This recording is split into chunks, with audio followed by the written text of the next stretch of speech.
License number GL250000615. We've seen all kinds of clogs, so remember the rule. Only flush 3 things.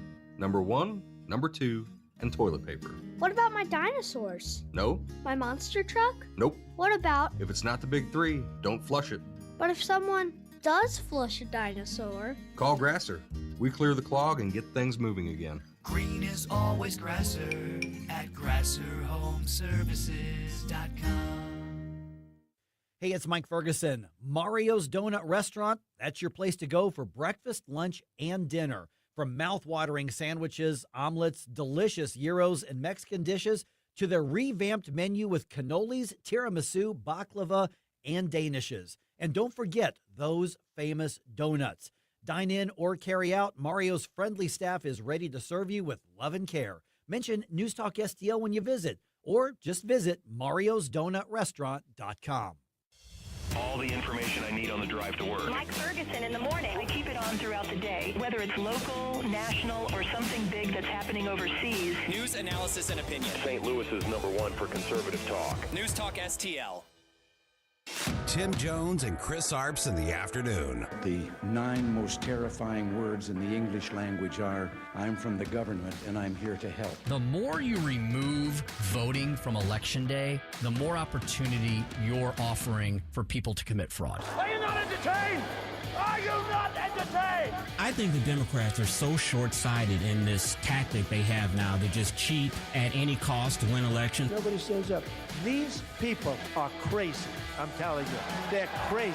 What are we doing wrong here? As a former leader in the House, I think you can put your finger on it. It's called leadership. We don't have it.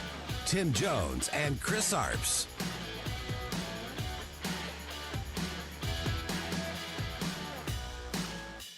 General Cuccinelli, would you give our listeners a sense of how egregious this map redrawing effort truly is? The Democrats' lawyer said out loud, well, voters vote early at their own risk. Mm-hmm.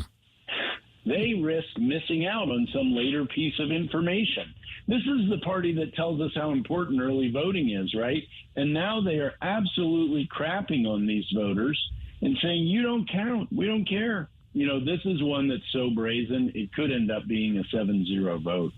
Well, you heard it here first on the Tim Jones and Chris Arp Show barely 2 weeks ago. Former Attorney General of the Commonwealth of Virginia predicted right here on News Talk STL that the decision that came down today would be what it was, and that would be that the Democrat gerrymander would be thrown out as unconstitutional. How about that, Chris? We broke news before it even happened. We did broke news, and actually one of my Democratic Facebook friends was lamenting about the fact that the redistricting was overturned by the Virginia Supreme Court. Basically was making the case that Republicans and the U.S. Supreme Court can get away with anything, but Democrats in Virginia can't redistrict.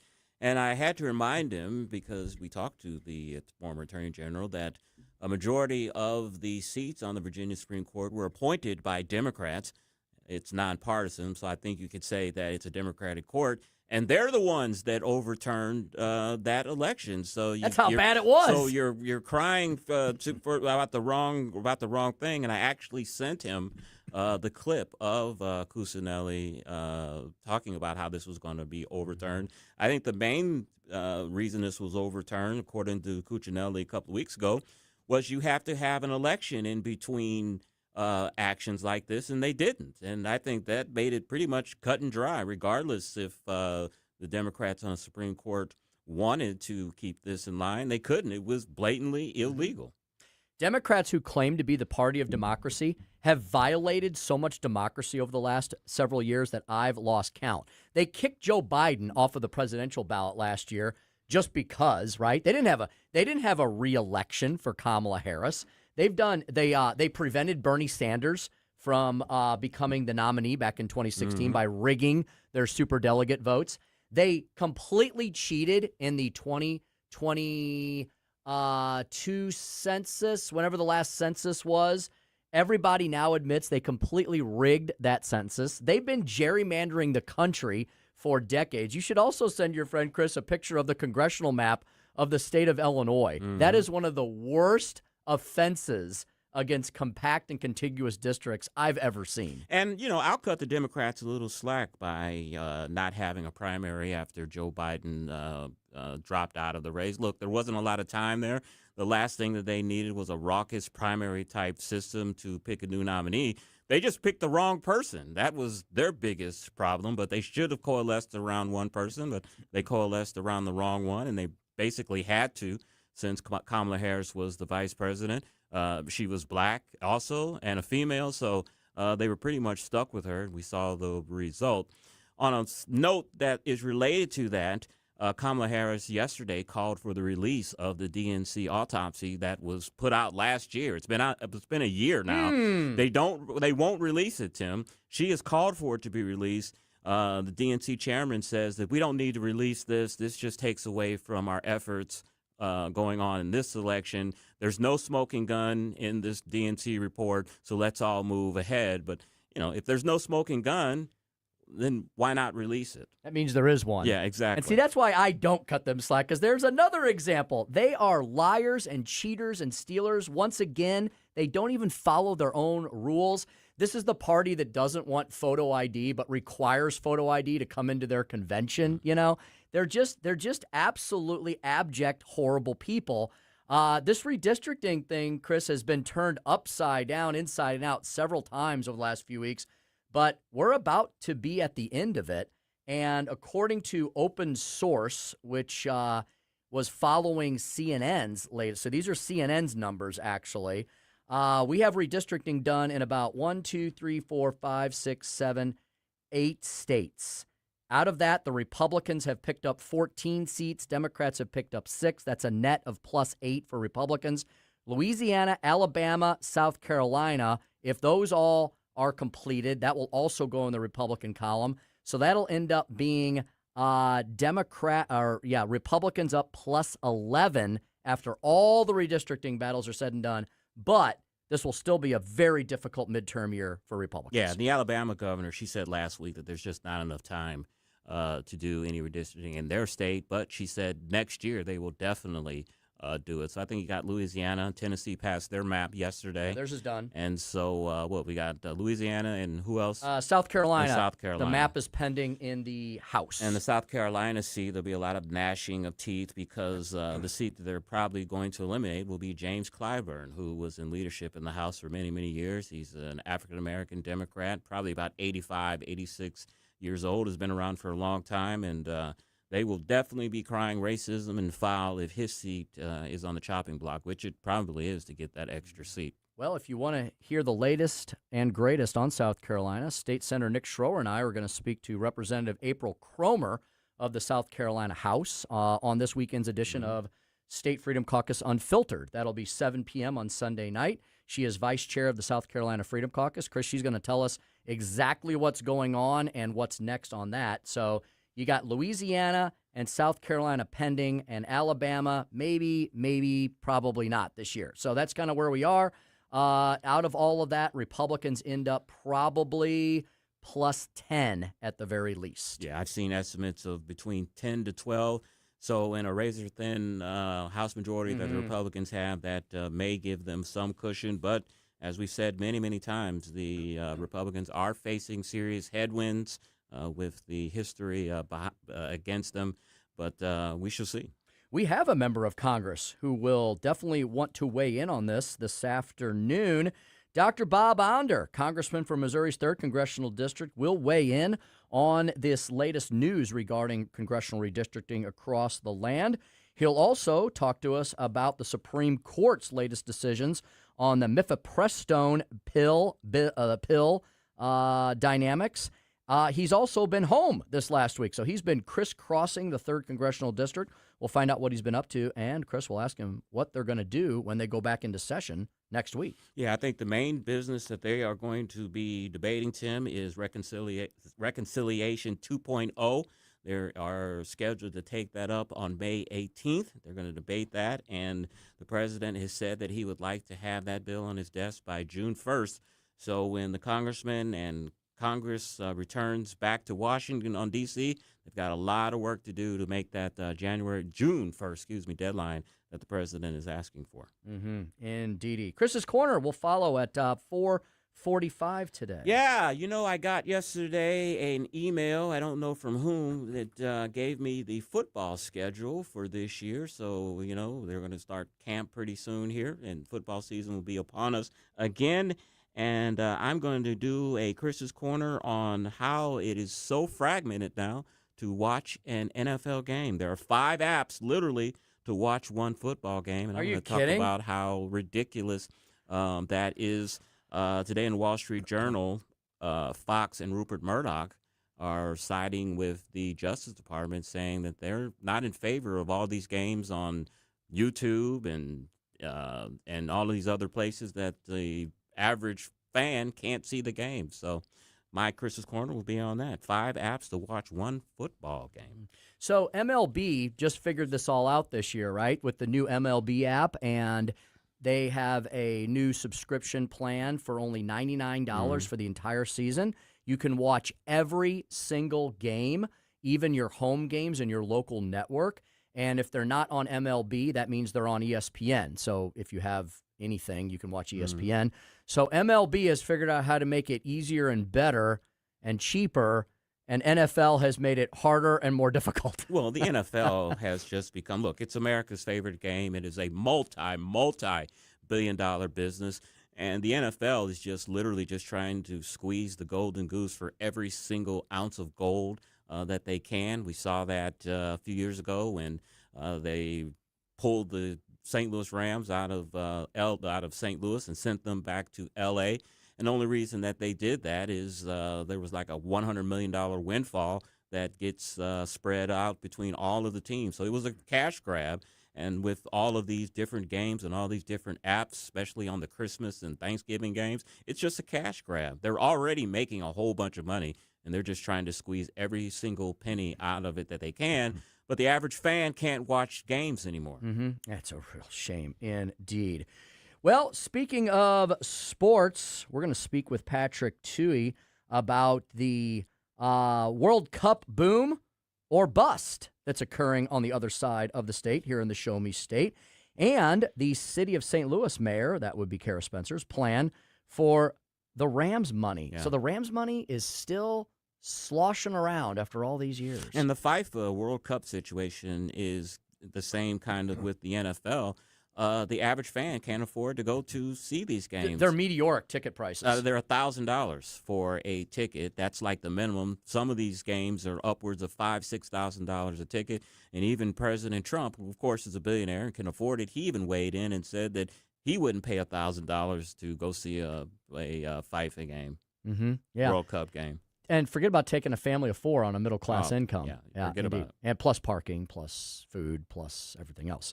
Patrick Tuohey will discuss all that with us at 5:25.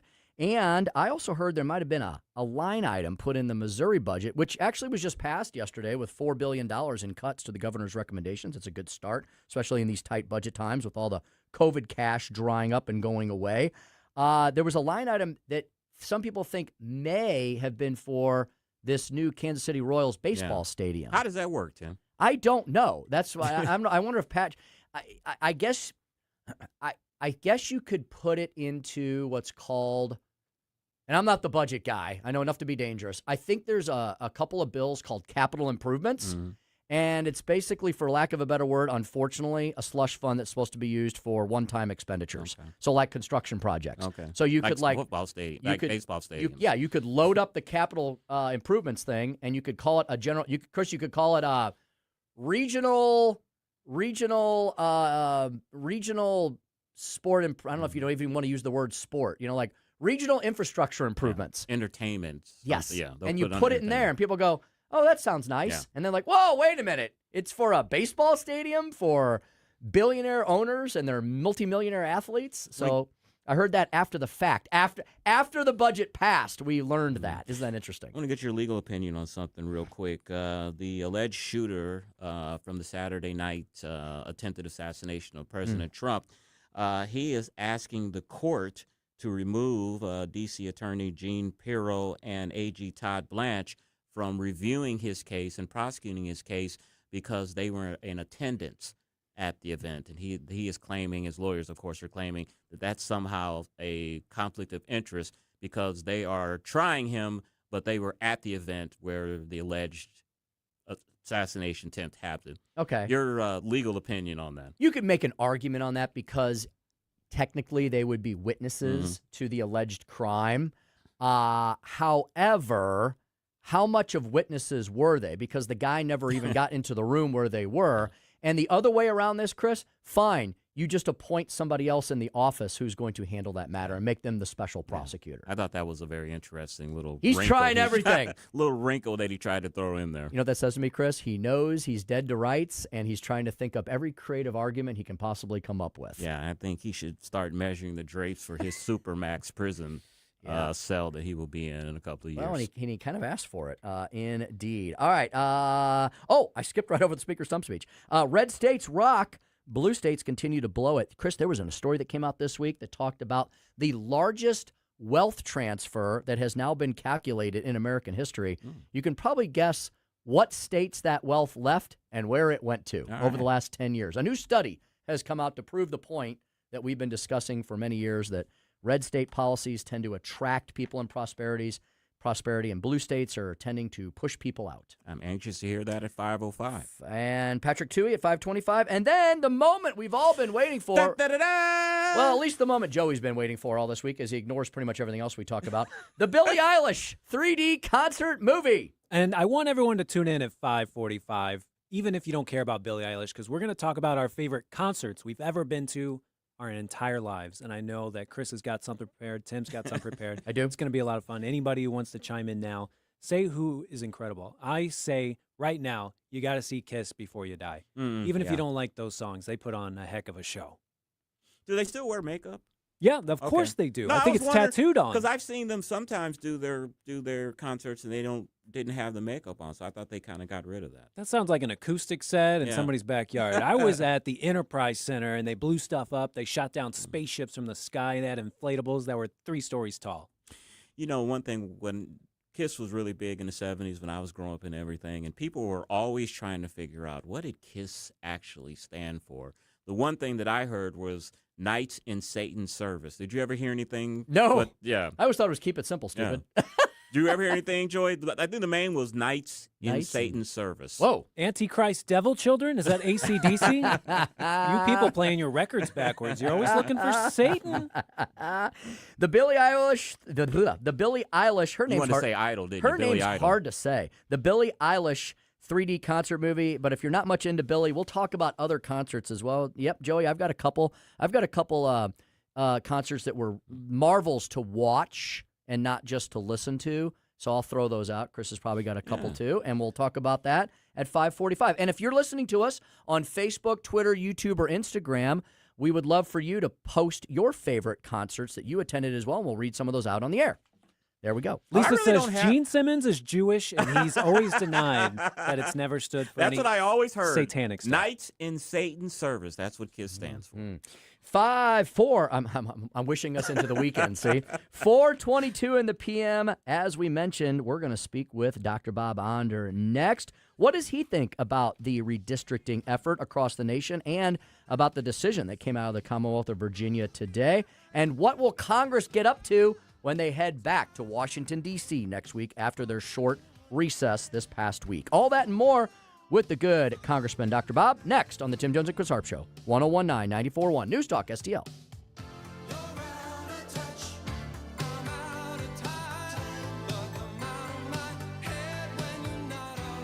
Follow us on Rumble at News Talk STL.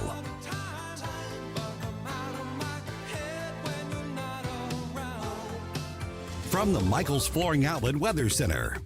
Hit and miss showers will turn into a few thunderstorms by late this afternoon, and some of those storms west of St. Louis could be strong with some small hail or gusty winds. We are looking for most of that rain to move out overnight, and lows in the 50s. Saturday looks gorgeous with a high near 80 and sunny skies, but it looks like few more scattered showers on Mother's Day, but lots of dry time in between. In the First Alert Weather Center, I'm KMOV meteorologist Kent Earhart. Hey everyone, it's Todd Showalter with my buddy Joey V. Be sure to join me and Joey for the Right Mind Show, where we put the fun in our dysfunctional world. Saturdays at 5, right here at 1019 94.1 News Talk STL. Where can you get top-rated chiropractic care? Well, at Comprehensive Chiropractic and Sports Performance. They're at cchiropractic.com. I was just speaking with Ken Williams this afternoon at lunch about chiropractic care. He was telling about some of his experience, and I was telling him about the great docs that I have been seeing at Comprehensive Chiropractic for nearly 2 decades. Dr. Pat Fader built Comprehensive Chiropractic, continues to revolutionize it every single year with all sorts of new offerings. This is a holistic one-stop shop for various healthcare needs, holistic healthcare needs, chiropractic, dry needling. They have licensed massage therapists. They have a beautiful studio upstairs where they have Pilates and yoga and other disciplines offered and available. They have personal trainers. They have nutritional experts. They provide supplements that actually do work that are the best for you, and so much and so on and so forth. Your one-stop shop for the best chiropractic care and more is at Comprehensive Chiropractic and Sports Performance. They're at cchiropractic.com. They have assisted me and many of my family members and friends on multiple occasions.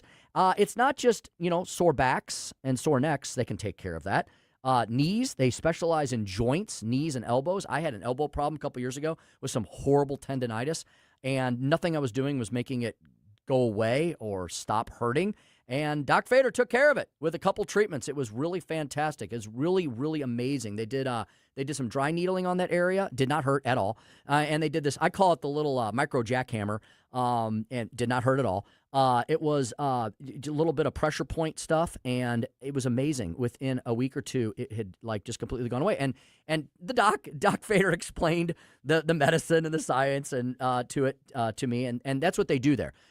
It's not hocus pocus. They will explain to you exactly what's going on with your body, what they see, what they feel, and they'll tell you what they're going to do to help you get better. Whether it is a chronic injury or an acute injury, whether you're a young, middle-aged, or older person, whether you're super active or whether you're not and you would like to learn how to become so, they can help you with all those needs at Comprehensive Chiropractic. Comprehensive Chiropractic, chiropractic care, and so much more. cchiropractic.com. Chiropractic.com. Comprehensive Chiropractic for all your comprehensive healthcare needs. When you count on Connor, you're getting the timeless American values that have guided our company from day one.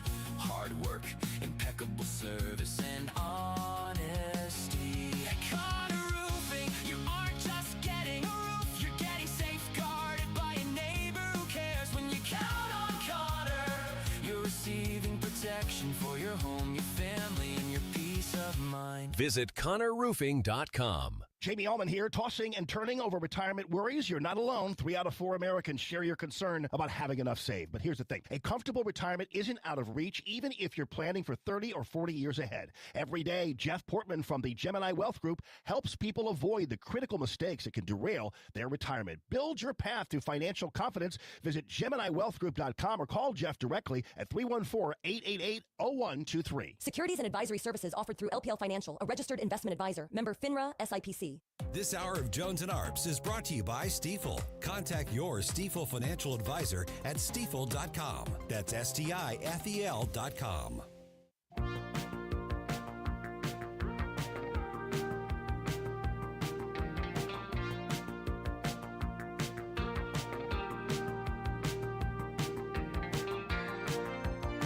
Dropping truth bombs and making you think. It's the Tim Jones and Chris Arps Show.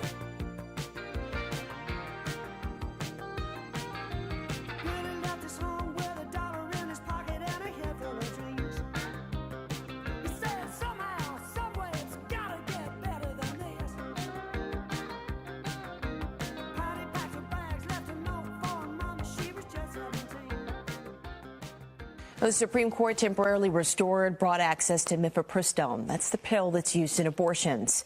So this order would actually temporarily allow women to get the pill through the mail. That's without an in-person visit to a doctor.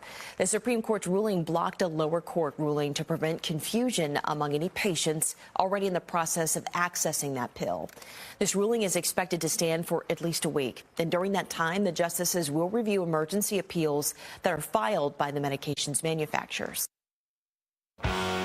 Dr. Bob Onder, Congressman for Missouri's 3rd District. We're calling Dr. Bob. We're calling Dr. Bob.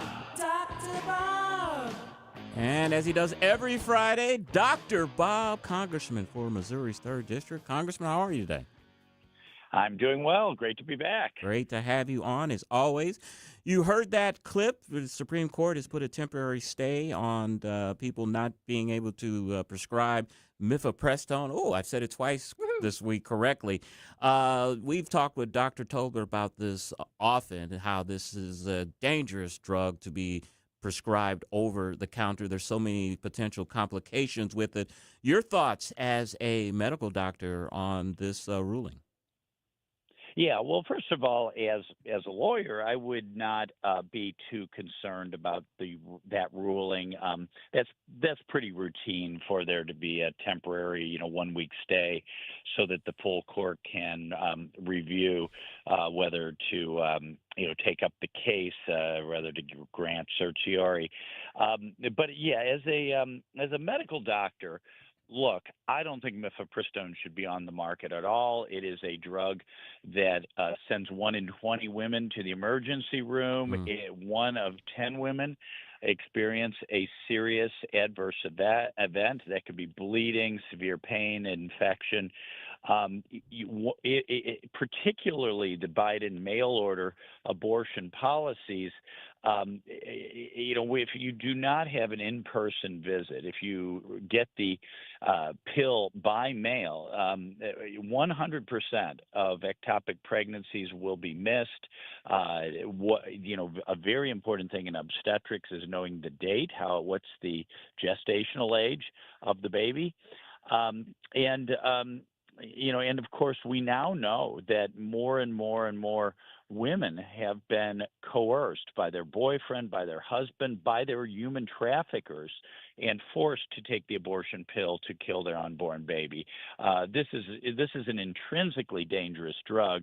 I don't think it should be on the market at all. At very least, we should restore the policies from the first Trump administration of in-person dispensing, no mail-order abortions. And I think it's extremely disappointing, as many have pointed out, it is extremely disappointing that the Trump administration is in this position of defending really bad Biden policies. Yeah, Bob, the left wants to convince people, especially women who might consider this option, that this is just popping a simple pill, right, Bob? And from what you've explained to me as a medical doctor, this is a serious condition that you're causing with the chain reaction that this pill does in your system. And Bob, I'm sure you could get really graphic as to exactly what is happening medically in someone's body, but it's pretty much a slaughter inside your system, right? This is like a massive surgical operation occurring inside your systems without a doctor present, right? Well, that's absolutely right. You're really, to avoid getting too graphic, the abortion pill, mifepristone, induces a very severe and sudden miscarriage. So there's a lot of cramping, a lot of bleeding. Again, 1 out of 20 women go to the ER and 1 out of 10 experiences a severe adverse event. This is not, as the abortionists would say, safe as Tylenol. And the FDA has been looking at flawed data because the abortion industry, whether surgical abortions or chemical abortions, they never report their complications. They often just tell women, even when there was in-person dispensing at the abortion clinic, they would tell a woman, if you have any problems, just go to the ER and tell them that you're having a miscarriage. But at least with in-person dispensing, the doctor could assess the patient, make sure they didn't have an ectopic pregnancy, make sure they weren't so far along that the chemical abortion wasn't appropriate, make sure there wasn't some burly guy who looked like a human trafficker in the background, make sure the patient wasn't a minor, for heaven's sakes. But none of those safeguards are in place with the reckless Biden, and I would now say Biden-Trump abortion pill policies. Speaking with Dr. Bob Onder, Congressman for Missouri's 3rd District. Congressman, there was another case in the Virginia Supreme Court. The Democrats were feeling pretty good a couple of weeks ago. They had California. They had the Virginia vote that had a successful redistricting effort, but the Virginia Supreme Court threw all that out today. Your thoughts on that, sir? Well, yeah, that is a monumental decision. The Virginia Supreme Court deciding that under the Virginia Constitution, the newly drawn maps are illegal, and that following up on the Louisiana case, saying that once and for all we're not supposed to use racial gerrymandering to draw congressional maps. Between those two decisions, we have very, very, very good news for fairness in our elections, and very good news for the chances of us Republicans maintaining the majority in November and continuing a pro-American, America First agenda. So a lot was at stake with these redistricting wars. For a little while, it looked pretty bleak after the Virginia vote, but things are looking better right now. So, Bob, how does the politics look? It looks like redistricting is finally, thankfully, coming to an end, and the dust is about to settle. So after all those numbers are crunched and thrown into the mix, how do things look on the political landscape for House Republicans versus House Democrats? This should be historically a tough year for the party in power, as it always is. But give us a sense of how you and your colleagues are feeling about things with recruiting and with the types of candidates you have running this year. Well, yeah, we've had incredibly strong candidates. And had there been no redistricting done at all, we really were in a pretty good place. We have something like 13 to 16 Democrats holding seats that President Trump won in 2024. And we have a much smaller number of Republicans defending seats that Kamala Harris won in 2024.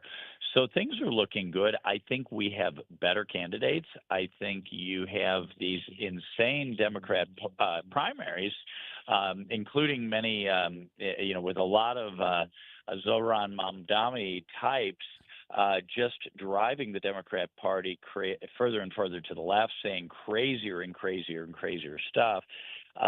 So I'm cautiously optimistic. I mean, when it looked like the redistricting wars were going to turn the wrong way, I was a little disappointed. But after the Louisiana case, after the Virginia case, I'm feeling much better. But no, we can't take anything for granted. We've got a very good story to tell. We gave the American people the largest tax cut in U.S. history. We reformed the income tax system in a pro-business way. We've deregulated. We've enabled the drilling for domestic energy.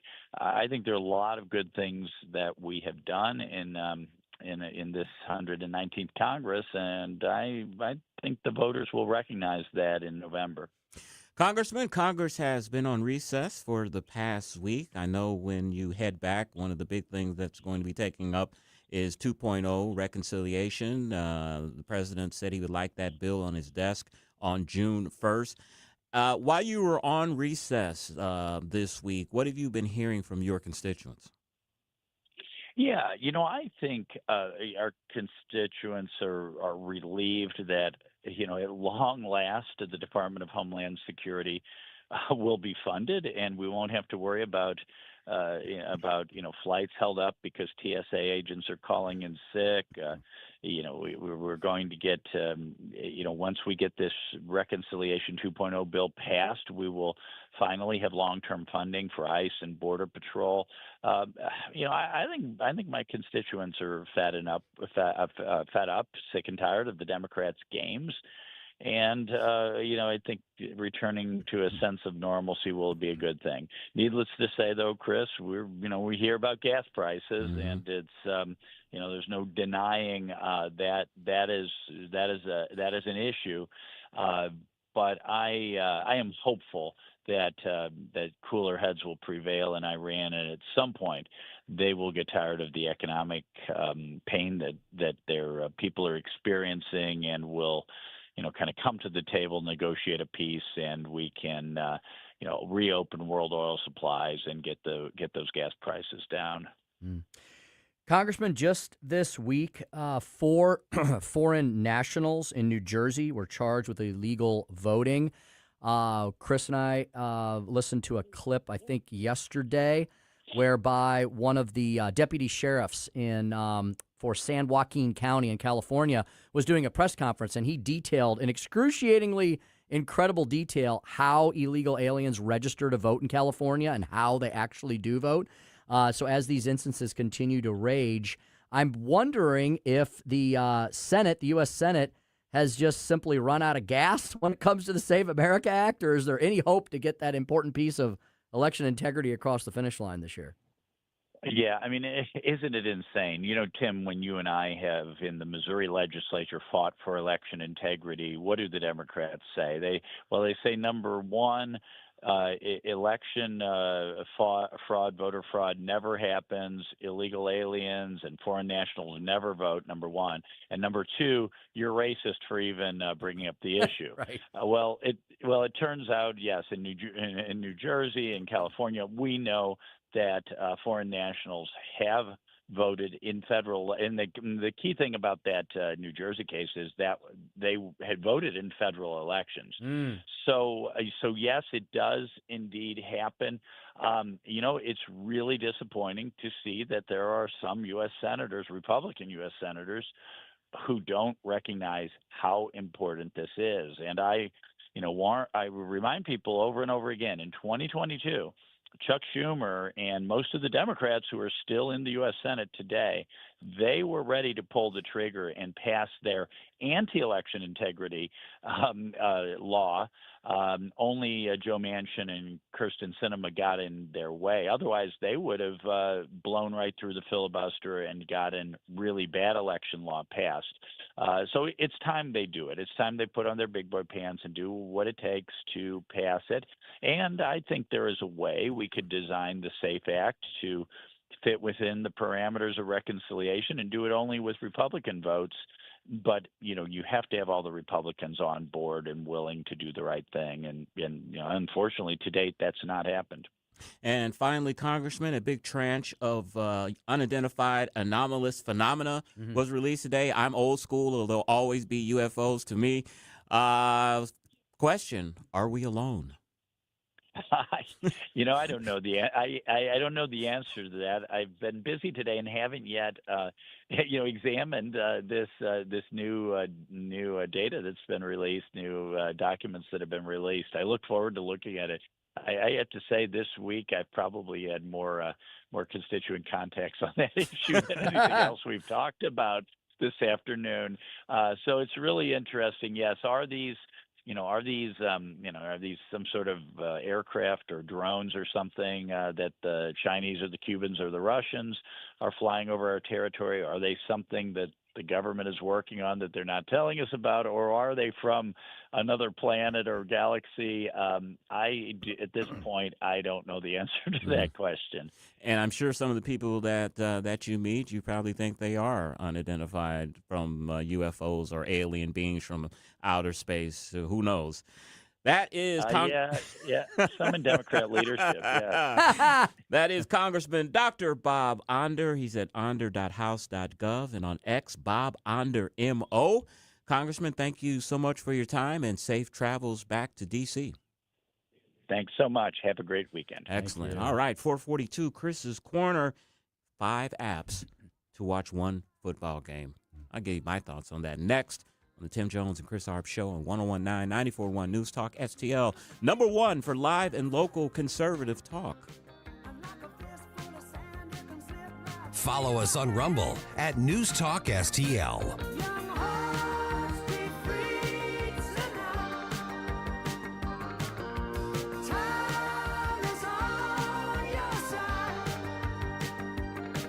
From the Michaels Flooring Outlet Weather Center. Hit and miss showers will turn into a few thunderstorms by late this afternoon, and some of those storms west of St. Louis could be strong with some small hail or gusty winds. We are looking for most of that rain to move out overnight, and lows in the 50s. Saturday looks gorgeous with a high near 80 and sunny skies, but it looks like a few more scattered showers on Mother's Day, but lots of dry time in between. In the First Alert Weather Center, I'm KMOV meteorologist Kent Earhart. On the next, Larry Connors, USA. The story behind Ted Turner. Like him, hate him, he changed the world of broadcasting. Larry Connors, USA. Now, weeknights 6 until 8 on News Talk STL. Let me tell you about a place that I just don't endorse. I actually go there myself. It's a place called the Dental Link. Dr. Link and his son Andrew, they run it. And right away, tell them, trust me, you can tell it's different. It doesn't feel like one of those cold clinical offices. It feels like a place where people actually enjoy working there, and that matters. I noticed it immediately. The staff is relaxed, they're professional, they're friendly, and that all starts with how Dr. Link treats his team. You can just tell. Now, for me, this is personal. I've had dental implants done there. I call them my Newsmax teeth or my Newsmax smile, and that's not a small thing. That's serious dental work, and they walk me through the whole process step by step. No pressure, no confusion, just straight answers and making sure I was comfortable the whole time. And if you've been putting something like this off because you're nervous, I get it, I was too, but here's what you should know. They offer many dental implants which are less invasive, they're quicker recovery, and a lot less discomfort than the traditional route. I'll tell you this, getting my implants done was a game changer. They look natural, they feel natural, and honestly, it gave me a level of confidence back I didn't even realize I was missing. If you've been thinking about dental implants, just go talk to them. The Dental Link is in Baldwin, right there at 141 in Manchester. Give them a call today at 636-496-8584, or check them out at thedentallink.com, thedentallink.com. Do good, do it well, have fun doing it. That's their motto.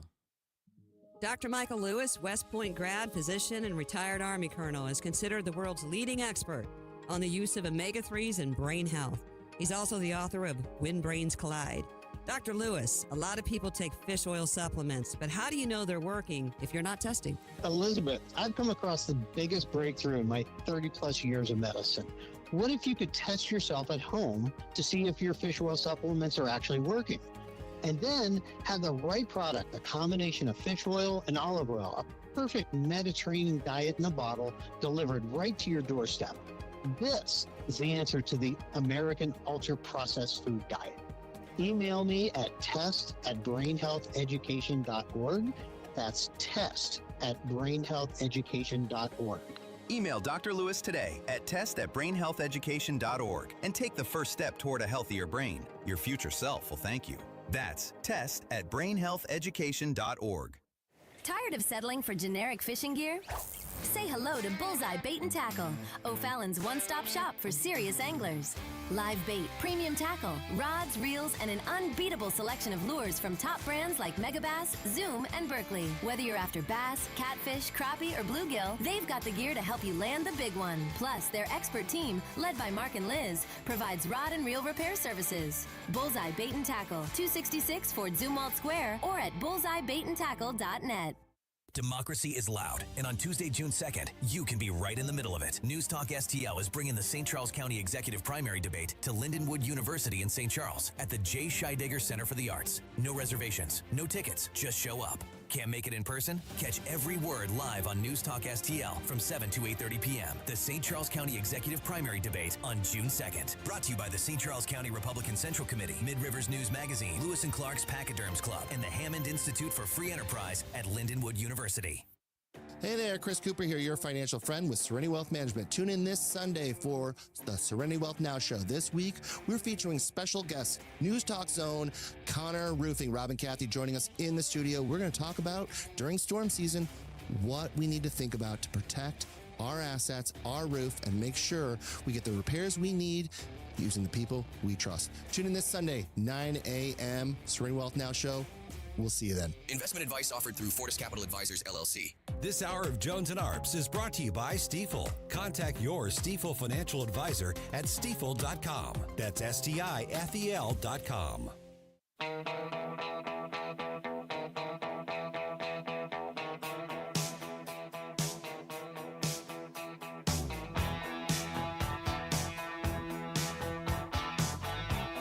You're listening to Tim Jones and Chris Arps.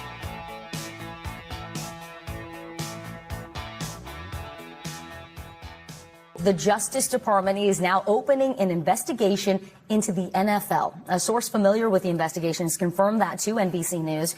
We understand that federal officials are looking into whether the league is forcing its fans to overpay in subscription fees to watch games. Now, football used to be available on broadcast TV, but now the games, they're spread over multiple platforms that often require payment to access. This is all coming just 1 month after Republican Senator Mike Lee wrote a letter saying football fans had to spend nearly $1,000 on cable and streaming services to watch every game last season. Chris.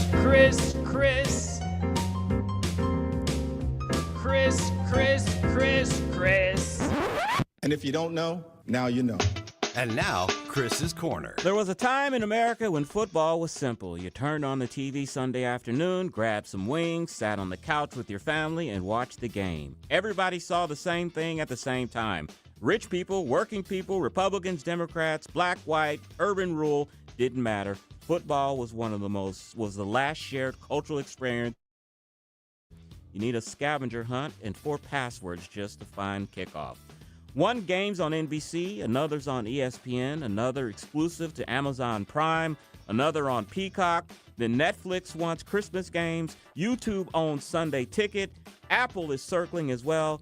And now the NFL's biggest television partners are openly fighting over whether football is becoming too expensive and fragmented for average Americans. And honestly, they're right.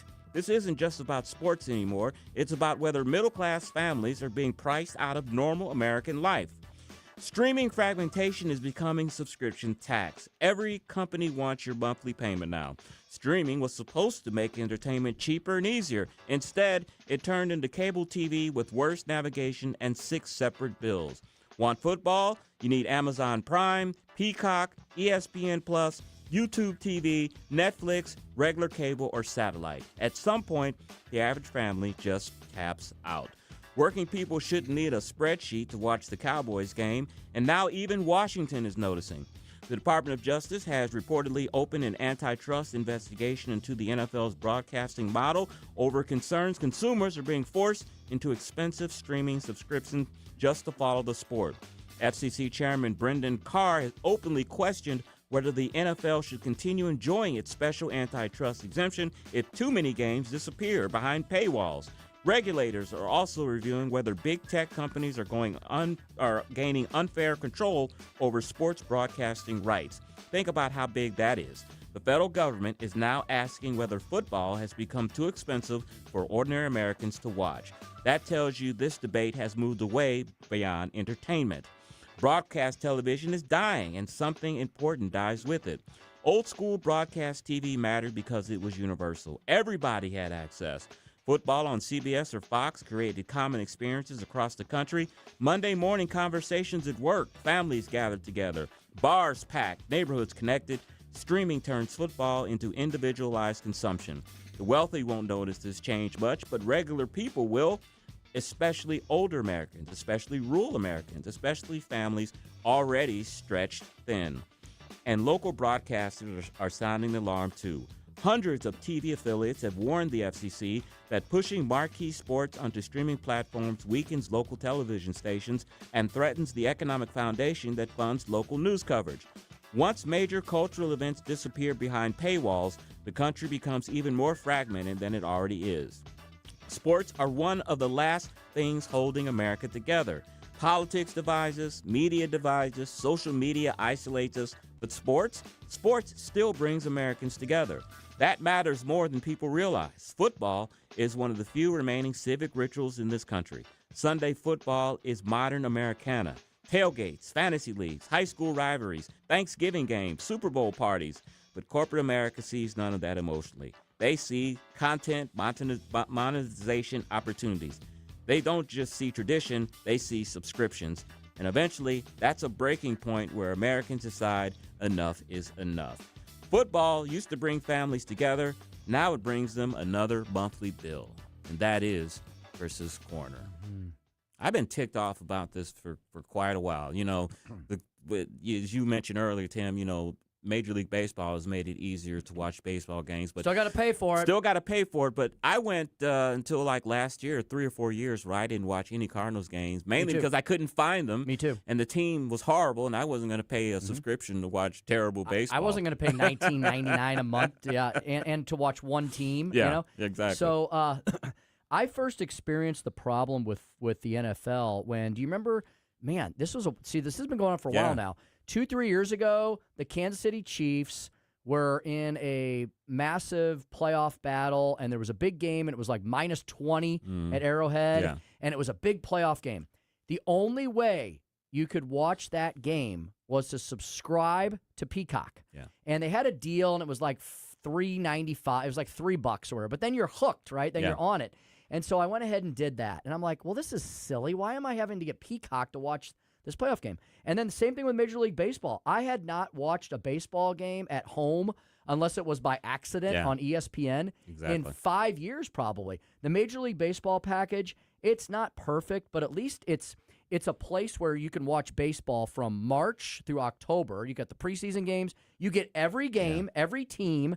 It comes out to about $12.50 a month. Okay, not a bad deal for all that, but I still had to pay for something. And now what you describe with the NFL, that sounds like the most complicated way to find a football game ever created. It is. It's like whenever there's like the Thanksgiving games or there's a Sunday game, or sometimes they have games on Fridays. YouTube has those games. I'm like trying to figure out, okay, I know there's a game tonight.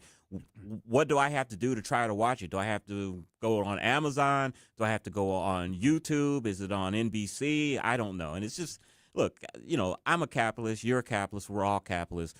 This is America's favorite game. It's $1 billion business. But, I mean, enough is enough. I mean, don't forget your fans. Your fans are the ones that have to find these games and watch them. And the more complicated you make them, you're just going to turn off fans, especially I think younger fans, people like us that have been watching football for years. You know, we'll go through the hassle trying to find it, but you know they're always trying to grow the game. You need that with younger viewers, and I think a lot of younger viewers are going to be like, this isn't worth the hassle of having to go through all this rigmarole trying to find a football game. During the week, it's very difficult. You have to remember week to week. Okay, this week's Monday night game is going to be on what? Yeah. And sometimes they're on two different platforms. Yeah. And then you got to remember, where do I go on Thursday? Thursday is different from Monday.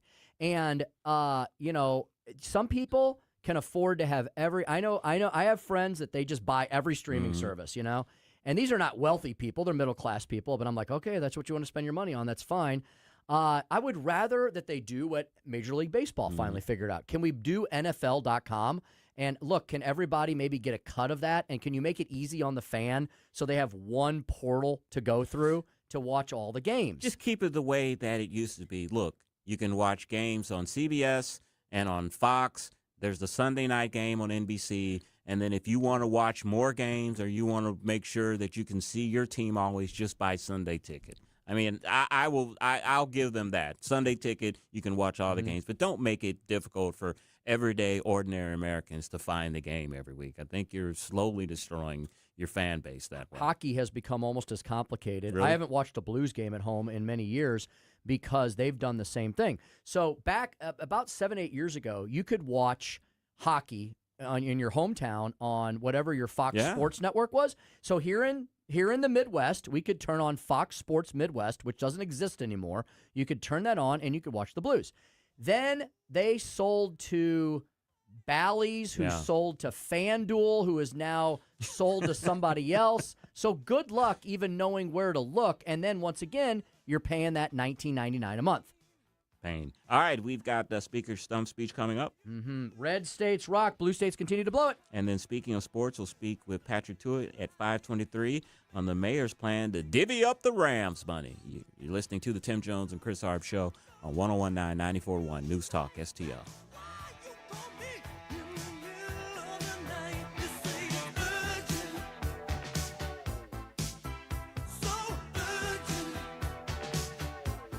Is your portfolio prepared for the biggest risks facing investors today? Hi, it's Tim Jones. High inflation and a rapidly changing economy may impact your investments. If you haven't made appropriate changes, your portfolio may not be positioned to address some of the biggest risks in today's economy. That means it's time to request your free portfolio review from the ClearPath Wealth Management Group at Stifel. You can hear their latest views on the markets and investing during On the Money, hosted by Stifel financial advisors Bob Stockdale and Eric Robert, every Saturday morning at 9 a.m. on News Talk STL 101.9. They can help you get organized, guide you through critical retirement decisions, and create a portfolio designed around your needs. To schedule your free portfolio review, go to clearpathinvesting.com. That's clearpathinvesting.com, or call 636-695-2650. That's clearpathinvesting.com, 636-695-2650. Stifel Nicholas & Company, Incorporated, member SIPC and NYSE. Never paint again. This is Darren, owner of Rhino Shield. Want to eliminate painting your home, business, or church? Call the experts at Rhino Shield. Rhino Shield is a revolutionary ceramic wall coating to regular paint and vinyl. Perfect for aluminum, steel, unpainted brick, block, stucco, EIFS, drive-it, cement board, and wood sidings. Rhino Shield eliminates wasting time and money painting year after year. Our ceramic coating deflects 90% of the sun's UV rays and 100% of the moisture. Our clients want affordable protection with the elimination of maintenance. Rhino Shield protects your biggest investment while maintaining your architectural features and gives you the curb appeal you deserve. Make your home great again by working with the Rhino Shield experts. A+ rated with the BBB. Call 877-25-RHINO, 877-25-RHINO, or 877-25rhino.com. See what we did there? Genius. Tell them, ladies. Go Rhino Shield. Never paint your house again. Rhino Shield. KLGY HD3 Clayton, K270BW Bellefontaine, KNBS Bowling Green. This is News Talk STL at 101.9. News this hour from Town Hall. I'm Keith Peters in Washington. This week's victories in GOP primaries in several states are bolstering House Speaker Mike Johnson's belief that this fall's election outlook remains positive for Republicans. On the Salem News program this week on Capitol Hill with Tony Perkins, the Louisiana Republican says he's looking forward to spirited campaigning from coast to coast. We are very bullish about the midterm elections in November, and this is in spite of the media's breathless prognostications that Republicans are going to lose the House. Now remember, they cheer against us every single day. Everything that we've accomplished in this Congress, they said was impossible, could not be done. They also said we were going to lose in 2024. So I wouldn't put any stock into any of that, and I would not put any stock at all into historic trends. Speaker Johnson's full interview will be heard when This Week on Capitol Hill is broadcast beginning at 10 a.m. Eastern Time Saturday on the Salem News Channel. The U.S. is lifting its hold on immigration applications for doctors. The Trump administration is again reviewing green card and visa applications for doctors from 36 countries it considers high risk. That means physicians whose cases have been paused for months could soon get them renewed. But scientific researchers and other professionals from countries including Iran, Venezuela, and Afghanistan say their immigration applications still won't be reviewed. The Trump administration put a pause on applications from those countries, citing a need to improve security screening. Some immigrants have filed lawsuits trying to get immigration officials to decide their cases. I'm Mike Hempen. A good day on Wall Street with the Dow up by 12 points. The Nasdaq rose 440, with the S&P 500 advancing by 61. Oil around $95 a barrel. More at townhall.com. Health insurance rates are surging in America, leaving millions without affordable options. If you're sick of having paychecks eaten up by healthcare costs or dealing with mega corporations, then listen to this. Christians don't need to waste money on a broken system. That's why I want to tell you about Christian Healthcare Ministries. It's an alternative to traditional health insurance at half the cost. With CHM, fellow believers contribute monthly to help pay each other's medical bills. There's no enrollment period, so you can join anytime. And you aren't restricted to provider networks, so you choose the doctors and hospitals you want. It's that simple. CHM is not insurance. It's a ministry that puts faith into action. Feel the difference of financial support and biblical care from fellow believers. Join CHM today by visiting chministries.org/wellness. That's chministries.org/wellness. From the Michaels Flooring Outlet Weather Center. Hit and miss showers will turn into a few thunderstorms by late this afternoon, and some of those storms west of St. Louis could be strong with some small hail or gusty winds. We are looking for most of that rain to move out overnight, and lows in the 50s. Saturday looks gorgeous with a high near 80 and sunny skies, but it looks like a few more scattered showers on Mother's Day, but lots of dry time in between. In the First Alert Weather Center, I'm KMOV meteorologist Kent Earhart. This hour of News Talk STL brought to you by Chris Cooper and Serenity Wealth Management. Business owners, download your free playbook for financial clarity at SerenityWealthBiz.com. That's SerenityWealthBiz.com. Think you're just getting older? Stiff in the morning, low energy, aches that weren't there 5 years ago? Maybe. Or maybe it's your mattress. At Snooze Mattress and Wellness, we're locally owned and family owned, and we use advanced sleep technology to measure your pressure points and match you to the right mattress for your body. No fake sales, no guessing, no pressure. Just honest guidance and better sleep. Snooze Mattress and Wellness in Chesterfield. Sleep restored, life renewed. Dude, this house is perfect. Crumbs everywhere, sticky counters. I've already texted the colonies. Sweet, I'll bring my 500 cousins. This'll be the biggest ant rager of the summer. Let's party! Wait, oh, what's that sound? Oh, no, it's those trucks with the green wheels. Party's over, man. Party's over. This is Derek, the owner of All Solutions Pest Control. We'd love to help you out. Give us a call today for a free estimate at 636-486-7888. If a pest-free home is your goal, call All Solutions Pest Control. If you find yourself feeling out of place in the world, it's comforting to know conservative values haven't been abandoned everywhere. The far left wants to destroy conservative values in America. This is News Talk STL. Welcome home. Tim Jones and Chris Arps in the afternoon. The 9 most terrifying words in the English language are, I'm from the government and I'm here to help. The more you remove voting from Election Day, the more opportunity you're offering for people to commit fraud. Are you not entertained? Are you not entertained? I think the Democrats are so short-sighted in this tactic they have now. They just cheat at any cost to win elections. Nobody stands up. These people are crazy. I'm telling you, they're crazy. What are we doing wrong here? As a former leader in the House, I think you can put your finger on it. It's called leadership. We don't have it. Tim Jones and Chris Arps.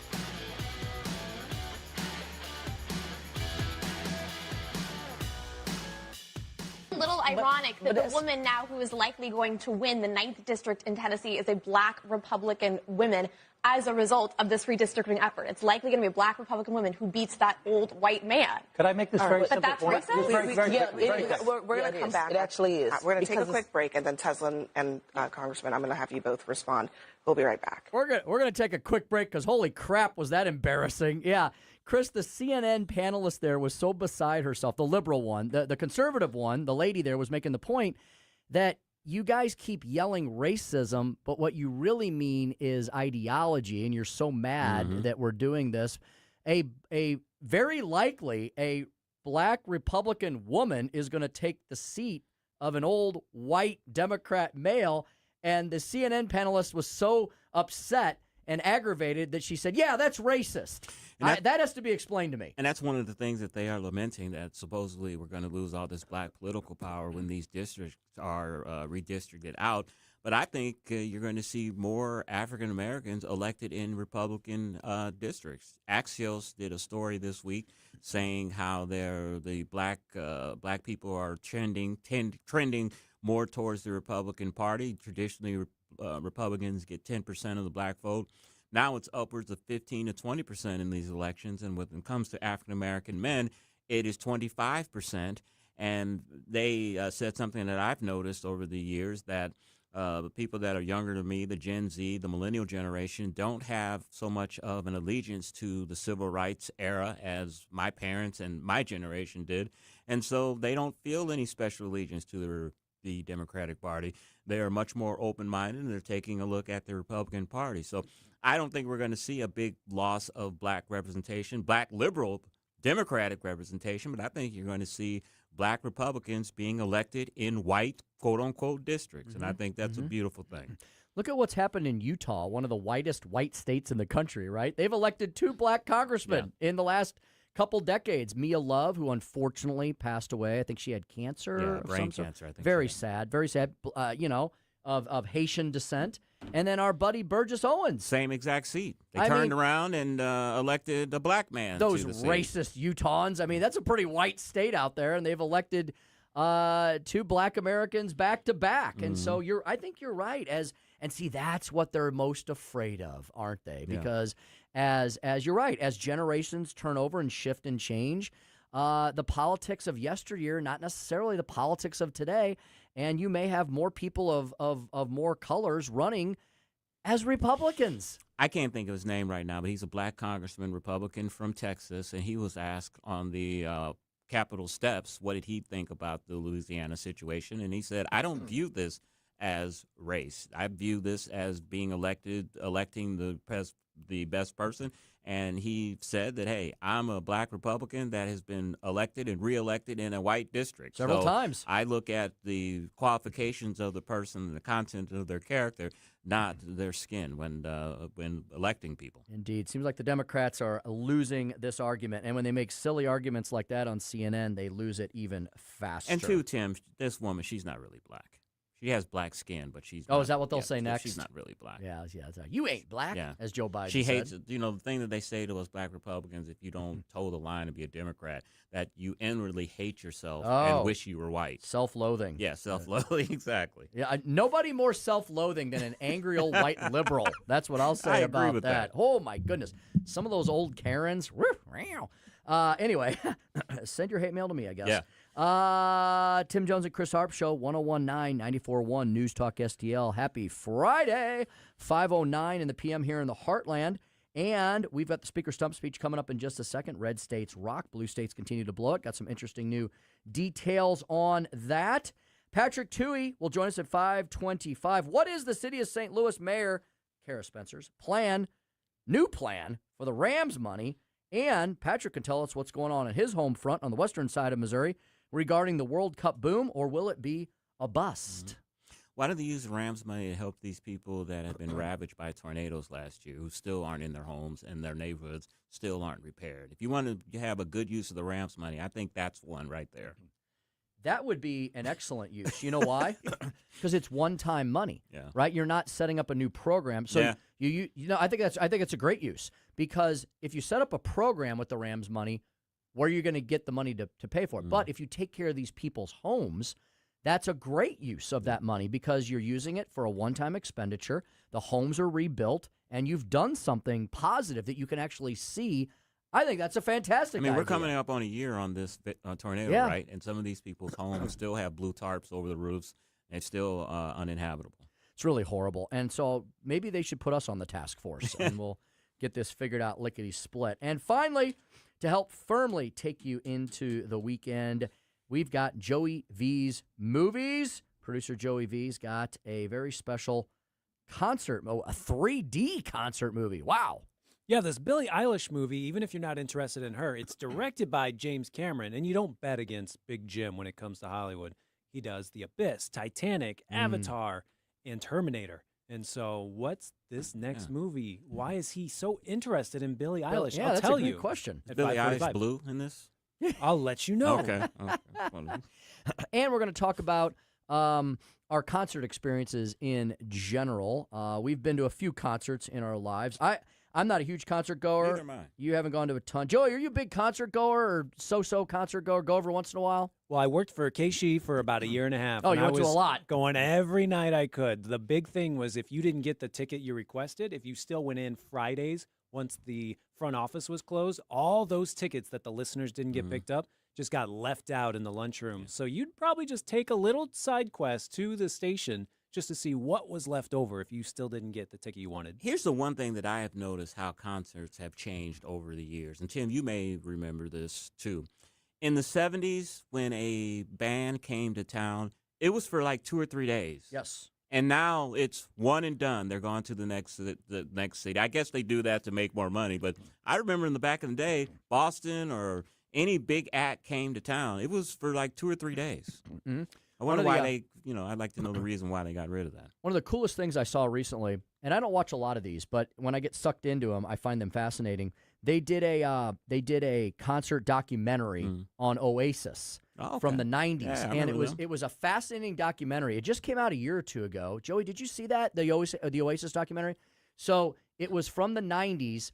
It was right before the era of the cell phone, the internet, right? Yeah. And so it was wild watching people just from 20-some-odd years ago having to pick up a telephone in the UK and call for tickets, right? Yeah. There's no internet. There's no cell phone.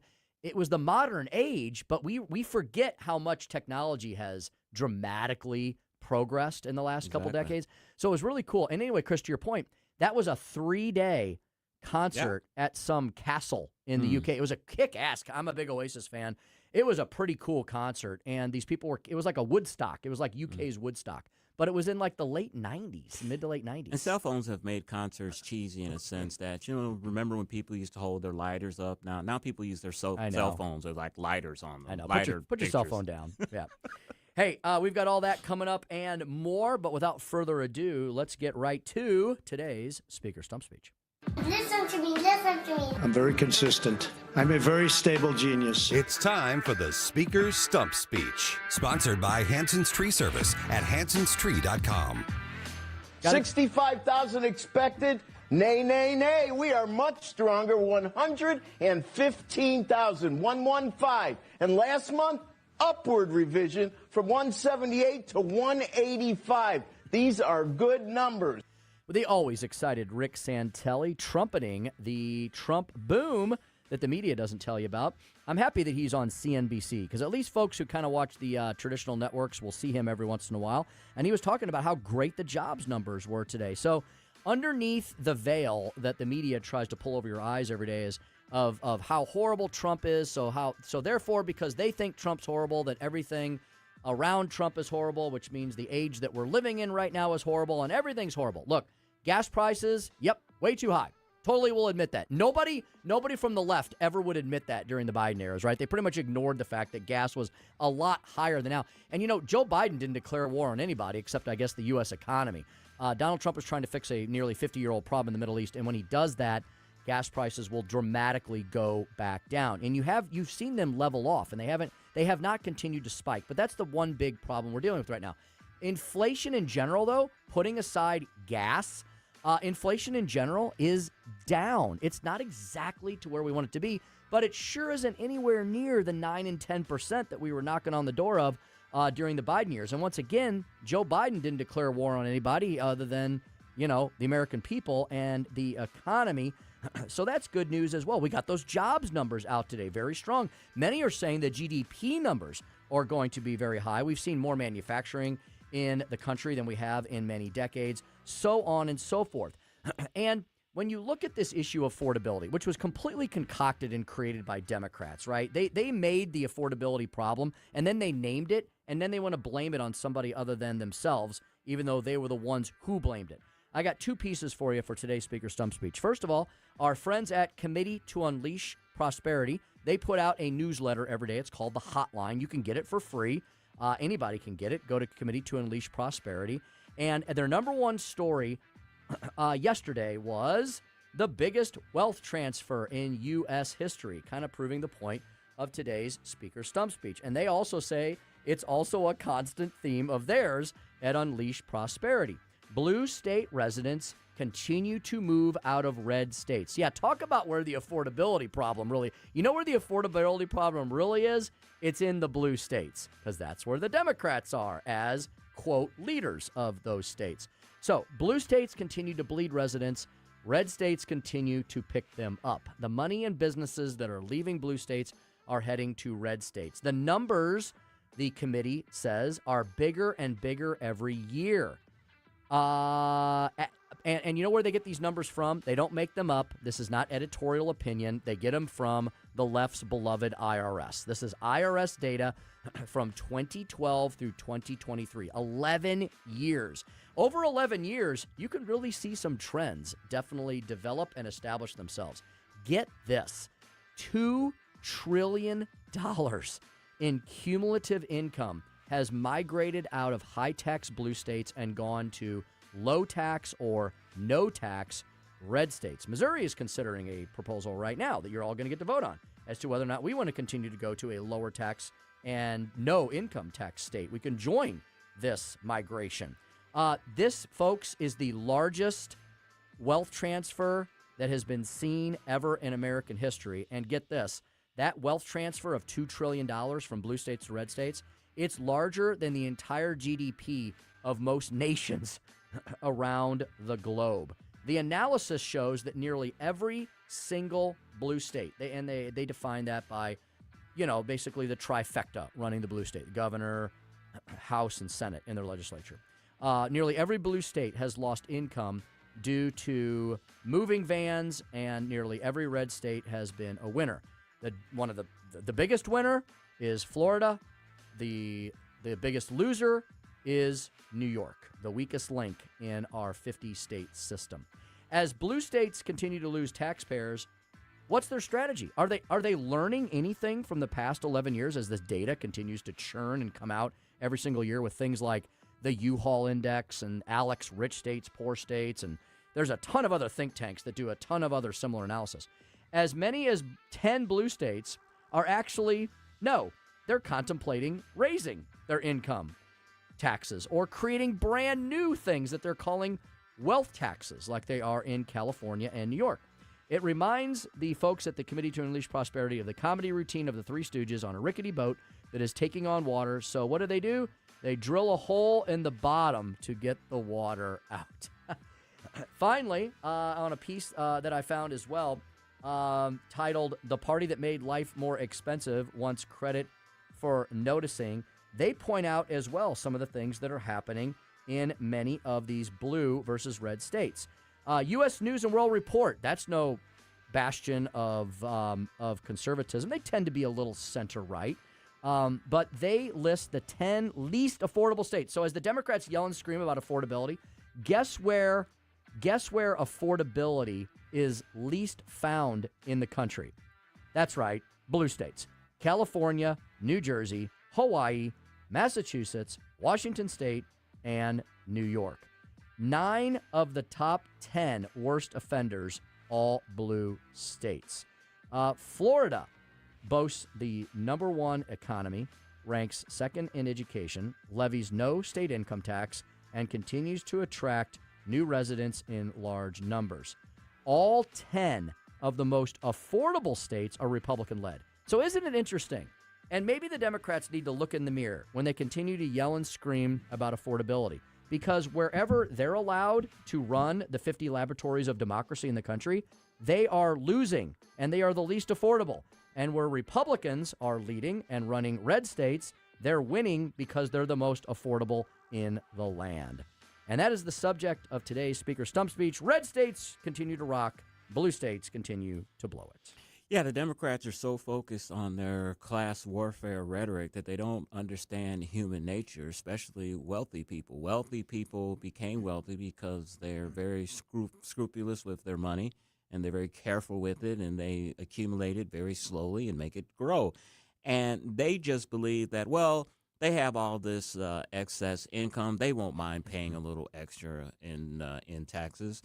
And those people vote with their feet and they leave. We've seen that in New York and California. But they honestly believe that they that feel that they may have this civic duty to, because I'm a billionaire, have a lot of money, then paying this little extra won't mean a big deal to me. But they don't understand the mentality of how these people became wealthy. Yeah, indeed. And they don't throw money away. They think government can fix all this, and every time we insert government into any aspect of our economy, it seems like it just makes it worse and less affordable for Americans. 522, we're going to shift gears and speak about World Cups and Rams money. All of that and more is next with Patrick Tuohey, Senior Fellow at the Show Me Institute. He'll join Chris and I next on the Tim Jones and Chris Arps Show at 101.9, 94.1 News Talk STL.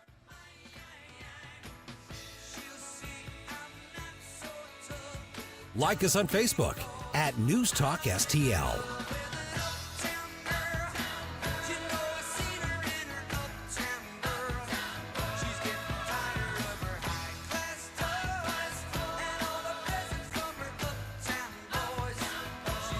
From the Michaels Flooring Outlet Weather Center.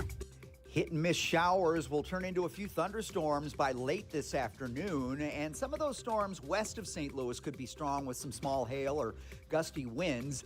We are looking for most of that rain to move out overnight, and lows in the 50s. Saturday looks gorgeous with a high near 80 and sunny skies, but it looks like a few more scattered showers on Mother's Day, but lots of dry time in between.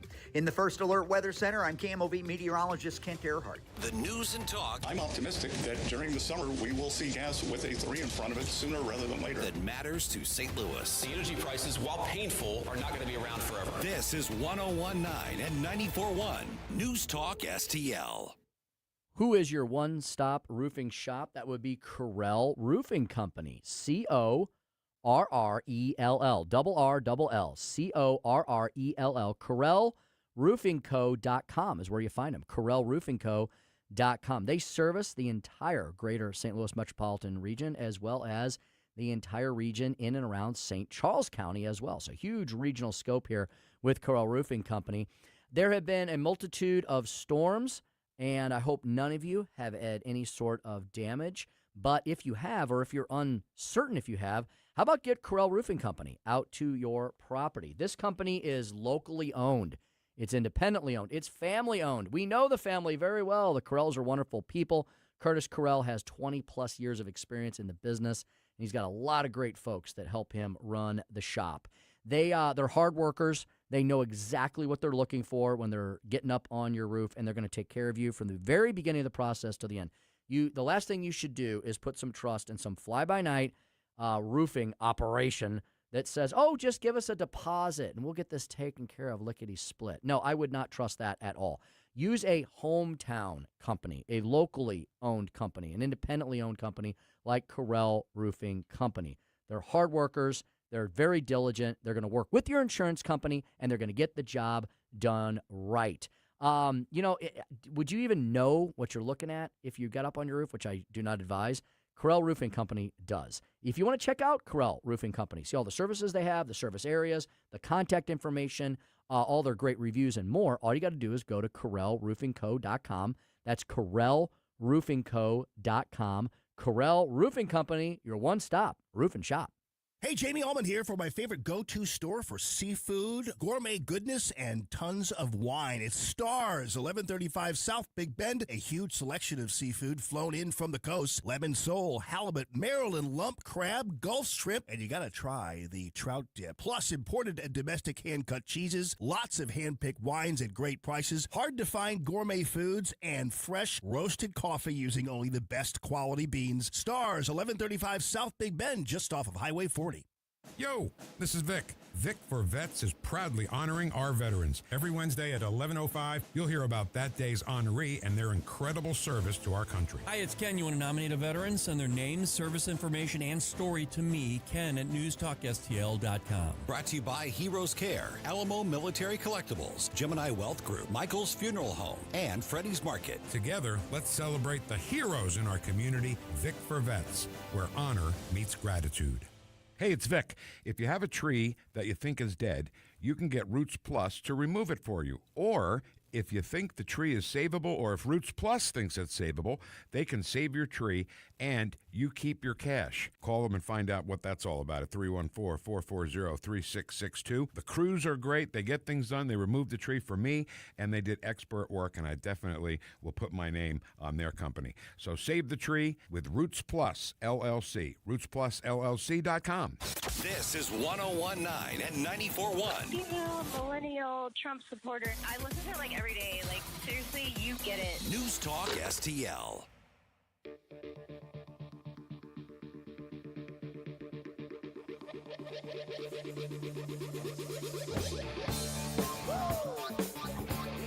You're listening to Tim Jones and Chris Arps.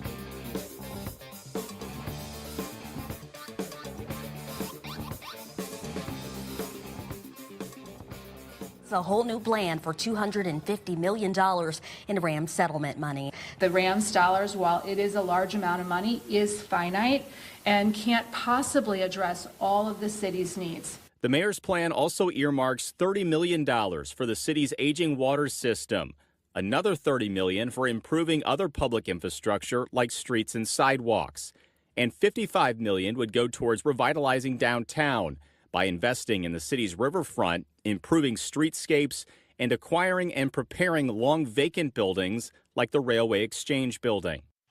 And now a man who comes alive when there's bad public policy in Missouri, Patrick Tuohey.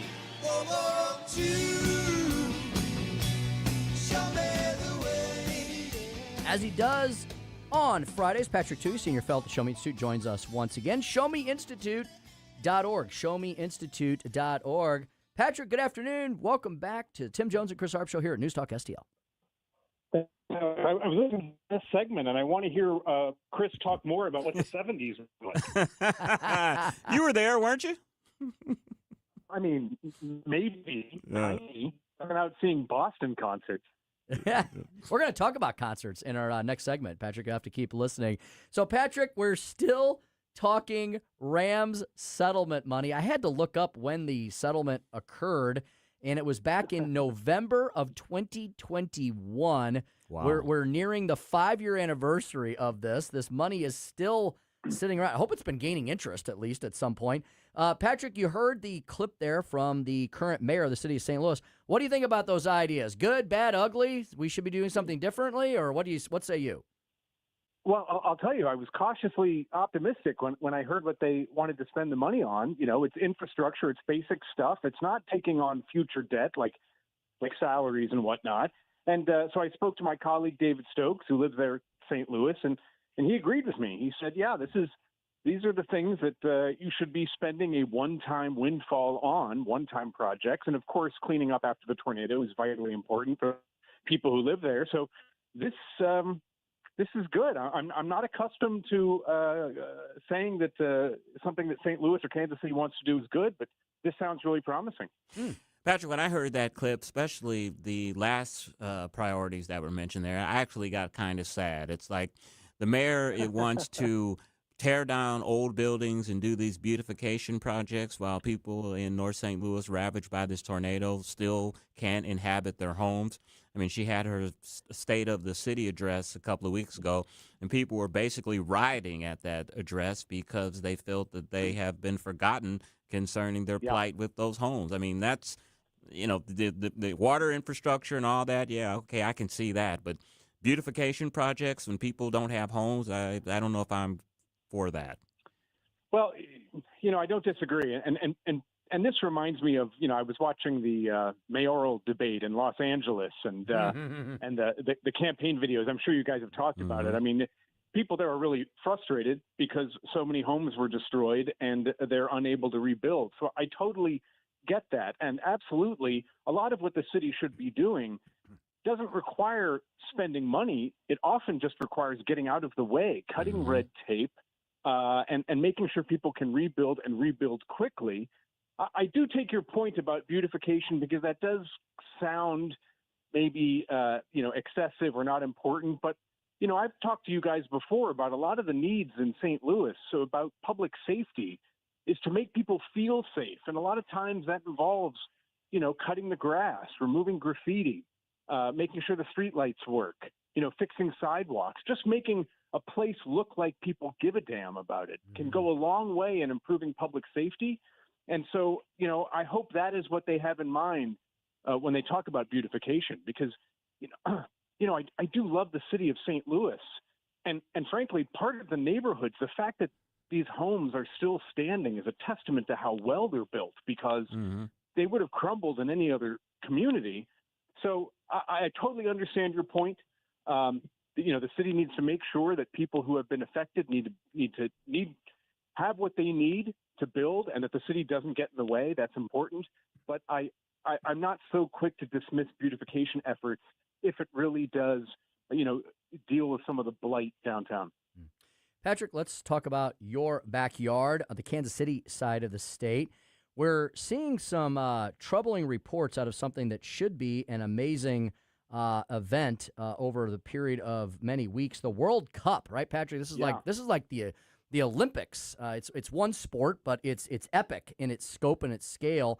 And we're hearing all kinds of problems from ticket prices to hotel room availability, or maybe there's too many hotel rooms available now because of the ticket prices.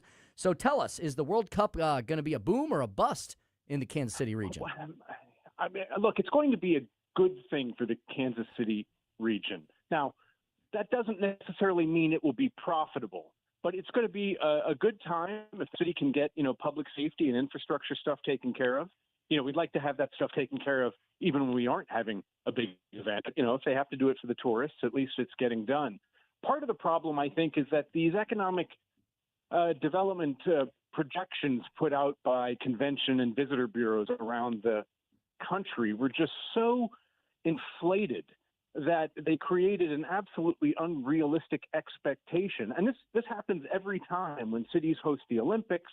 We've talked about it with stadium subsidies.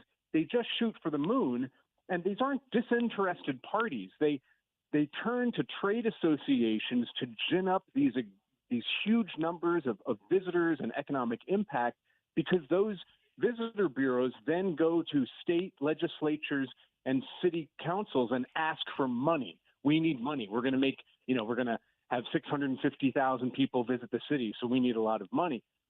Part of the problem is those expectations were way too high. And it's not just Kansas City. A reporter here in the city looked at flight numbers and said, if these 650,000 people are coming to Kansas City, you would expect there to be a bump in air traffic coming in. There isn't yet. And then recently, the American Hotel and Lodging Association put out numbers and said a number of markets around the country are not seeing the hotel bookings you would have expected if this were such a big thing. And in Kansas City, they reported that 85 to 90% of respondents are people who own hotels. That many respondents said that not only is hotel bookings below what they would expect for a big event, but it's below what they would expect for a month that doesn't have an event. And lastly, I would say, what we're seeing in some of these stories are people are saying, well, it's international events, and maybe it's that 15,000 visa fee that you need to come into the United States. They are going to want to blame this on Trump if it turns out to be a flop. But the fact is, they set their predictions. The first rule of politics, right, is underpromise and overperform. Well, these guys overpromised, and now that the numbers seem to be very, very soft, they're looking to cast blame, because God forbid they take responsibility for overpromising. Patrick, how much do you think dynamic pricing is affecting demand for these tickets? We're hearing stories where your basic tickets that should be $100, $200 are costing thousands of dollars. President Trump even weighed in and said that he wouldn't pay $1,000 for one of these nosebleed seats. Do you think that could be holding down the crowds? Sure. Oh, sure. It's going to be inflated ticket prices. It's inflated hotel costs. All these things, they're a money grab. And again, part of it is because these huge promises were made, so everybody salivates and thinks, well, I'm going to make a mint. And so it becomes sort of like a death spiral. Whereas when you raise costs too much, or the hassle of coming to the United States is too great, then it just starts feeding on itself. We're just a few weeks out from these events, and people are still saying, well, we're optimistic that bookings and ticket prices are going to go up in the last month. Well, maybe, but I don't imagine that people wait until the last month of the World Cup to book their flights and hotels.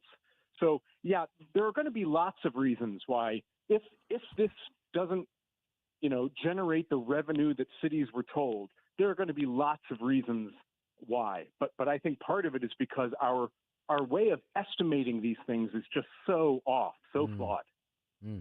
Indeed.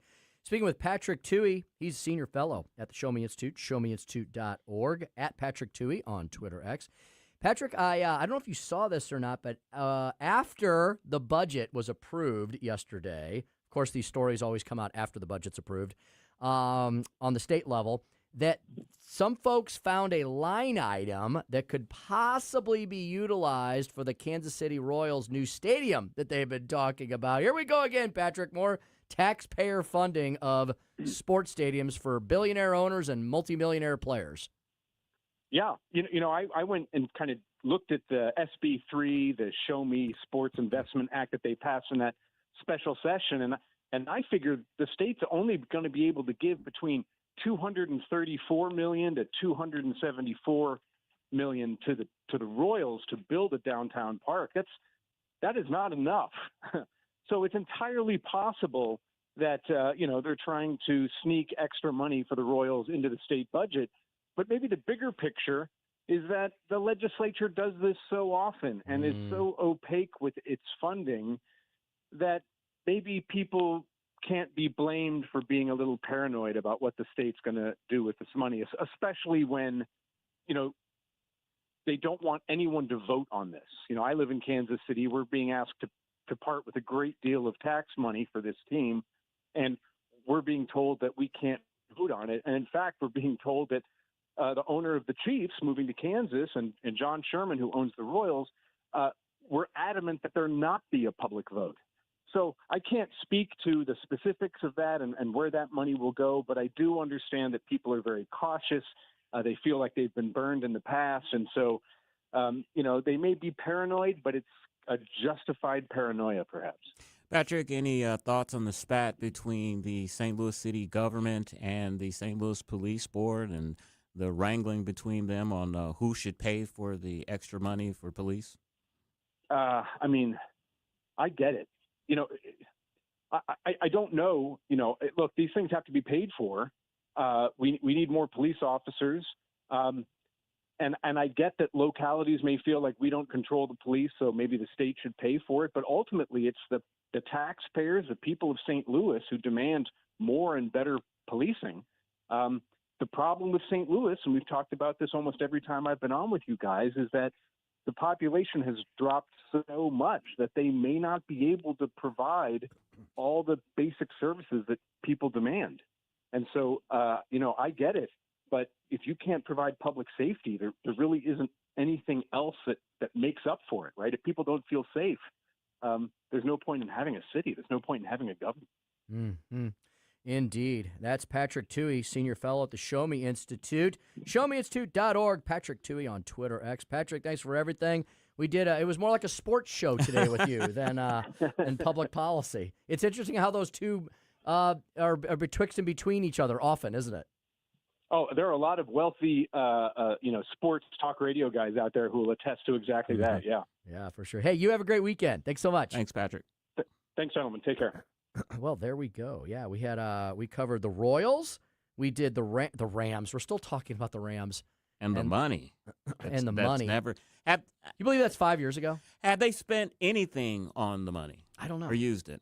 I don't know. We'll have to ask maybe David Stokes about that next week. He might have dug into that even more. And then, of course, we discussed the World Cup as well. I hope the World Cup is good for Kansas City. I don't want it to be a mess, but they need to do something with these ticket prices. Yeah. I have a couple of friends. I'm not that into soccer or football, as they call it across the pond. But I have a couple friends who really are, and they're kind of bummed because they're like, they're like, man, this is a once in a lifetime opportunity, but I don't want to take out a second mortgage for the next 2 months. Pretty much what you have to do. Dynamic pricing. It's just another example of these sports leagues taking advantage of the popularity of the league and basically just trying to gouge the fans. FIFA's doing it. The NFL's doing it. Movie theaters are doing it. That's why Joey V knows all the tricks of the trade and how to like rappel into dark theaters without anybody noticing he's even there, right, Joey? That's why I do these mystery movies every Monday, like Marcus Theaters and AMC. They say, we're not going to tell you what it is, but it's $6. You can't beat that deal. Really? Who cares? Just they go see do that? I didn't know they do that. Yeah, they'll even tell you if it's going to be a horror film, so you know if you need to bring a blanket to cover your eyes with. Becky used to do that. She found that on Groupon or something. We did that about 3 or 4 times. You have to get out there early, and you wait in line, and you go see movies before they are released. Wow. We haven't done it in a long time. That sounds like fun. Indeed. I need to be a movie producer. Can I just say I'm a movie critic and just go see free movies? Well, you know, I've always got a +1 to take you with me to these critic screenings, but my girl just loves seeing movies too much. I got to start convincing her that Chris is my new movie buddy. No, I don't want to get Or a +2. thoughts. Maybe +2. I can always get you in. Just indeed. walk past with confidence and a clipboard. That's all you need. All right, clipboard. Have like a badge around your neck. You'll look official. Media. Hey, we're gonna We're gonna talk movies next with producer Joey V because it's Friday. That means it's Joey V's movies. How many T-Ravs out of 5 does Billie Eilish the 3D concert movie get? And what are our favorite concerts that were spectacles for the eyes? We're going to talk about all that and next when we return on the Tim Jones and Chris Arps Show. 101.9, 94.1 News Talk STL.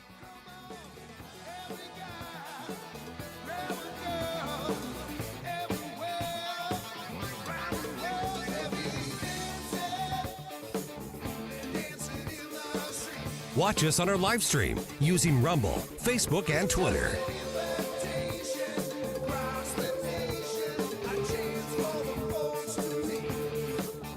From the Michaels Flooring Outlet Weather Center. Hit and miss showers will turn into a few thunderstorms by late this afternoon, and some of those storms west of St. Louis could be strong with some small hail or gusty winds. We are looking for most of that rain to move out overnight, and lows in the 50s. Saturday looks gorgeous with a high near 80 and sunny skies, but it looks like a few more scattered showers on Mother's Day, but lots of dry time in between. In the First Alert Weather Center, I'm KMOV meteorologist Kent Earhart. Columbo here for my friends at Bluff City Outdoors in Alton. The knowledgeable staff at Bluff City has served the St. Louis outdoor community for decades, and they can take care of all your bow hunting needs, all your trapping needs, all your fishing needs, and more. Plus, while you're there, you can schedule a trip with a local fishing guide and shoot in their archery range.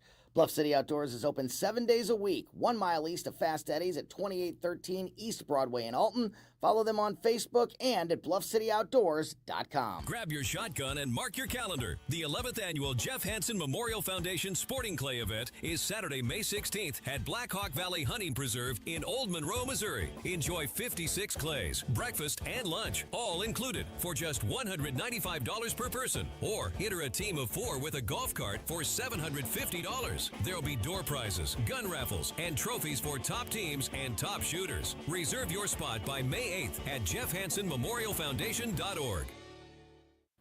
You never know who you'll run into at Sugar Creek Golf Course. Stop by the News Talk VIP Lounge inside the Sugar Creek Clubhouse and catch familiar faces like Jamie Allman, Mike Ferguson, Tim Jones, Nick Schroer, and more from the News Talk STL team. Grab a cold drink, say hello, and take in the atmosphere. And before you leave, swing by the Pro Shop to pick up your official News Talk STL polo. The Sugar Creek Pro Shop is the only place you can get one. It's all happening at Sugar Creek, so don't miss it. 1949, the last time a Republican held the top post in St. Louis City. A gallon of milk was 84 cents and streetcars ran down Grand Avenue. Unfortunately, St. Louis City streets are no longer the epicenter of family and business life. In the 80 years of Democrat control, our city has been on a steady decline. Hello, Kirk Ilsinger, chairman of the Republican Party for the city of St. Louis, and we believe it is our duty to provide a different path forward. I invite you to our meetings the first Thursday of every month. Learn more at stl-gop.com. Paid for by St. Louis City Republican PAC. Curtis Farber, Treasurer. Hi, this is St. Louis County Councilman Mark Harder reminding you to check out my new show this weekend. The St. Louis County Insider with Councilman Mark Harder. That's me. Every Sunday evening at 5, we will explore with you behind-the-scenes stories and information that you won't hear anywhere else. Plus, we talk to decision makers and influencers that have impact on what's going on in St. Louis County and beyond. The St. Louis County Insider with Councilman Mark Harder. I'll talk to you Sunday night at 5, only on News Talk STL. 1 in 4 women will have an abortion before the age of 45 in this country. That's the tragedy we must work to stop. Mike Ferguson from The Morning Show here, and that is why Reach Reproductive Health is here, to empower parents to save the lives of innocent children and to see these families come to Christ. And you can be a part of saving and changing lives. So pray and visit outreachforlife.org to learn more, volunteer, and donate. That's outreachforlife.org.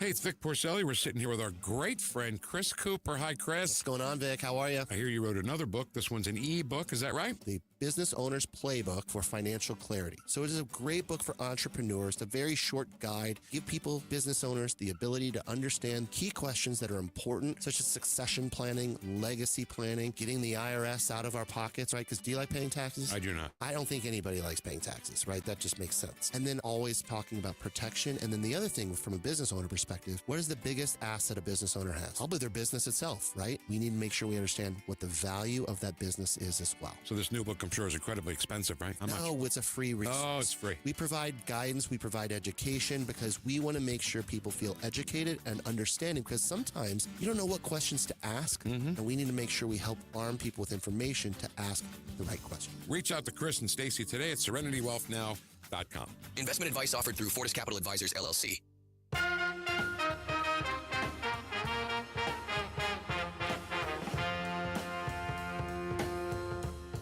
You're listening to Tim Jones and Chris Arps.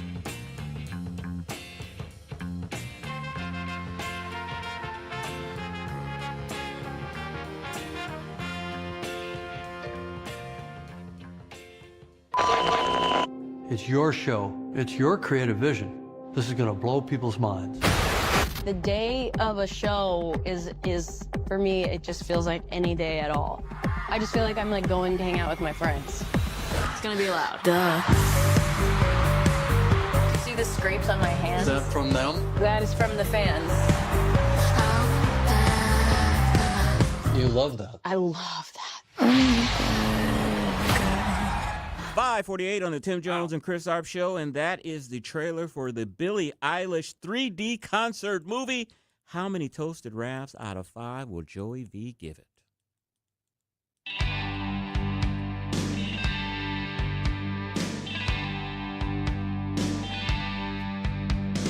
Joey, baby, what movie are you playing? Brought to you by Harry J's Steakhouse in Moscow Mills. Joey, before you get started, I have one question. How do you direct a concert film? Is it more editing it?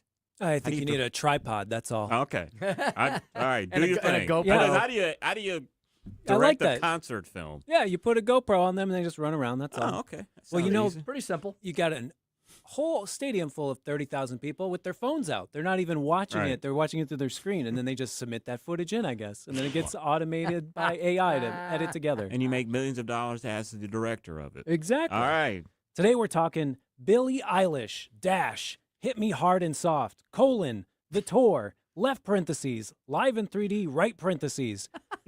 Very easy to Google. I don't understand why you guys don't know what movie I'm talking about.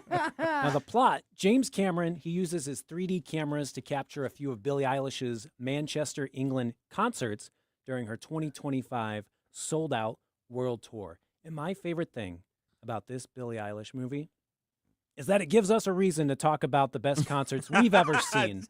I've spent my entire life going to boring concerts, just dudes plucking away on the stage with a bigger version of them on the screen above, and that's about it. And then I got a part-time job at KC95 a few years ago, and for a year and a half there, I was going to concerts every single night. It was incredible.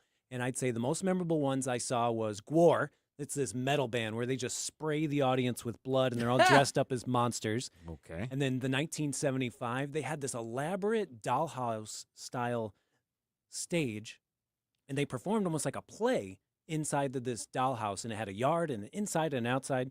And then, of course, Kiss. I mean, that's the epitome of what I think of concerts, where you got pyrotechnics, lasers, you got Gene and Paul flying over you, giant inflatables. So those are the type of concerts that I think would be worthy of a 3D film. Can you, Chris, think of any concert, maybe your best one visually, the one you like the most? I got to tell you, first of all, my first concert that I ever went to was a Old Head concert. My parents used to own a business, and we did remotes with a local R&B station. And so Johnny Womack, who was a big, huge R&B fan, he came to the store, signed autographs and everything, and we got tickets to the show. Signed your wig? Signed my wig. So I'm at a concert. I'm 15 years old. I'm at a concert it was at the Keel in the Round with like 30, 40, 50, 60-year-old people as a 15-year-old kid. But I like Johnny Womack, some of his music. But the thing that I remember the most about that concert was, these are adults, older people. And about halfway through the concert, I got a waffling of marijuana there at the concert. I'm like, wow, this is pretty bold. This is pretty packed in. It's not a big, huge arena. And these are like adults. That's what they smoking call marijuana. lower bowl tickets? I guess so. That was my first concert experience with old heads. Okay.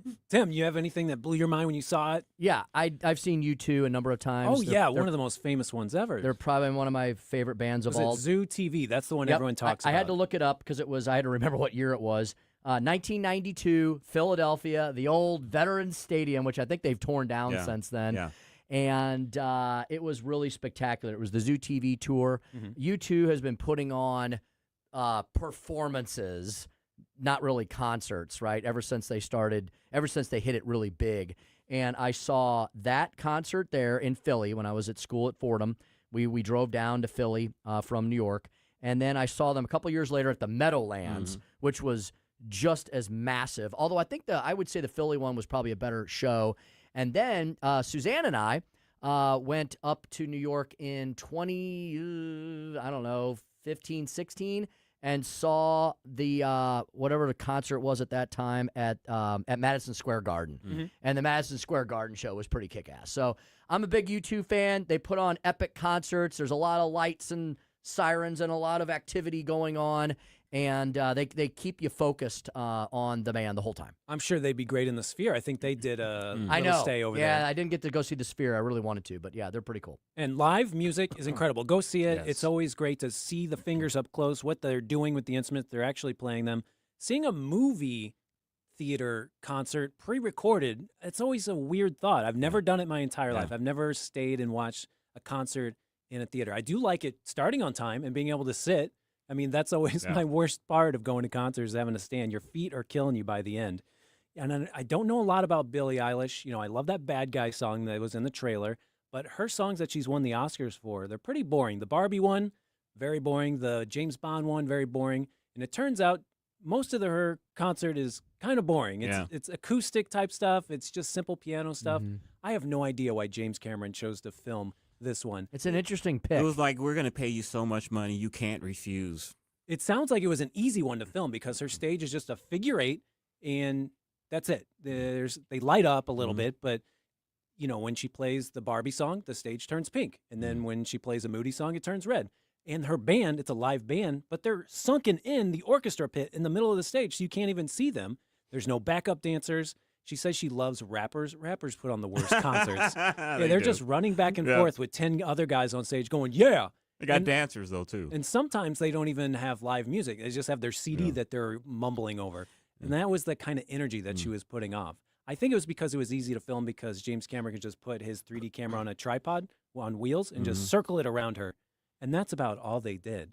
I give this thing a 2.5 out of 5 because I did find a few songs that I liked that I didn't know I would like from Billie Eilish. And you could see the love that her fans have for her. I mean, they are so excited to be in this intimate performance with her. I don't understand why they are so excited, but her whole tour was sold out. which is kind of rare. Chris, you're saying that concerts are having trouble filling stadiums nowadays. They are. I read a story that Ticketmaster is having trouble filling some of these seats. Some really huge acts are having problems filling their seats, so they are canceling their shows. I got to tell you, my favorite all-time concert, 1999, the venue is no longer operational, but it was an old firehouse down by SLU. You know what I'm talking about? It's called the Firehouse. No, I've not seen it. You remember no. that? You've been I there? remember the Firehouse. I went to go see George Clinton. No way. At the Firehouse. The That's funky. The concert was supposed to start at 9. It didn't start till about 11:30. They always do that. It was like he had probably 5 or 6 different costume changes throughout the thing. He was bringing girls up on the stage. I was with a date. She had to go to work in the morning. We finally left like 2:30 in the morning, because she's like, I gotta get up and go to work in the morning. Yeah. But the concert That was contact still, time. it was still going. Yeah, there was plenty of weed there, but the concert was still going on like 2:30 in the morning. Strong. Similar experience as far as like a band, like music, like musical concert.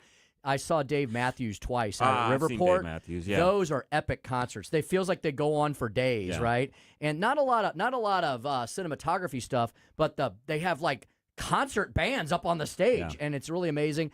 And I saw Joe Satriani down at Mississippi Nights back in the day. All no words. Joe Satriani is just a guitar guy. And, oh, my goodness, what that guy can do with a guitar is amazing. And the 3D was pointless. The main thing was there were people holding their phones in front of my face, and I kept saying, get that heck out of here. But it turned out it was in the movie. It wasn't even the people in my theater. Billie Eilish 3D concert movie. Joey gives it 2.5 out of 5 toasted rafts. So might go see the Michael Jackson movie this weekend. Indeed. You're listening to the Tim Jones and Chris Arps Show on 101.9 94.1 News Talk STL. Larry Connors USA. The story behind the story. How Ted Turner changed broadcasting. Have a great weekend and drive safe. Hungry for the best steak you'll ever have? Head to the heart of Moscow Mills and discover Harry J's, a local landmark and family-owned steakhouse, serving up excellence since '98. From mouth-watering appetizers to decadent desserts, Harry J's has something for everyone. Enjoy our extensive bar selection while soaking in our friendly family atmosphere. Whether dine-in or carry out, your meal is prepared to perfection. Make the drive to 300 Main Street and treat yourself to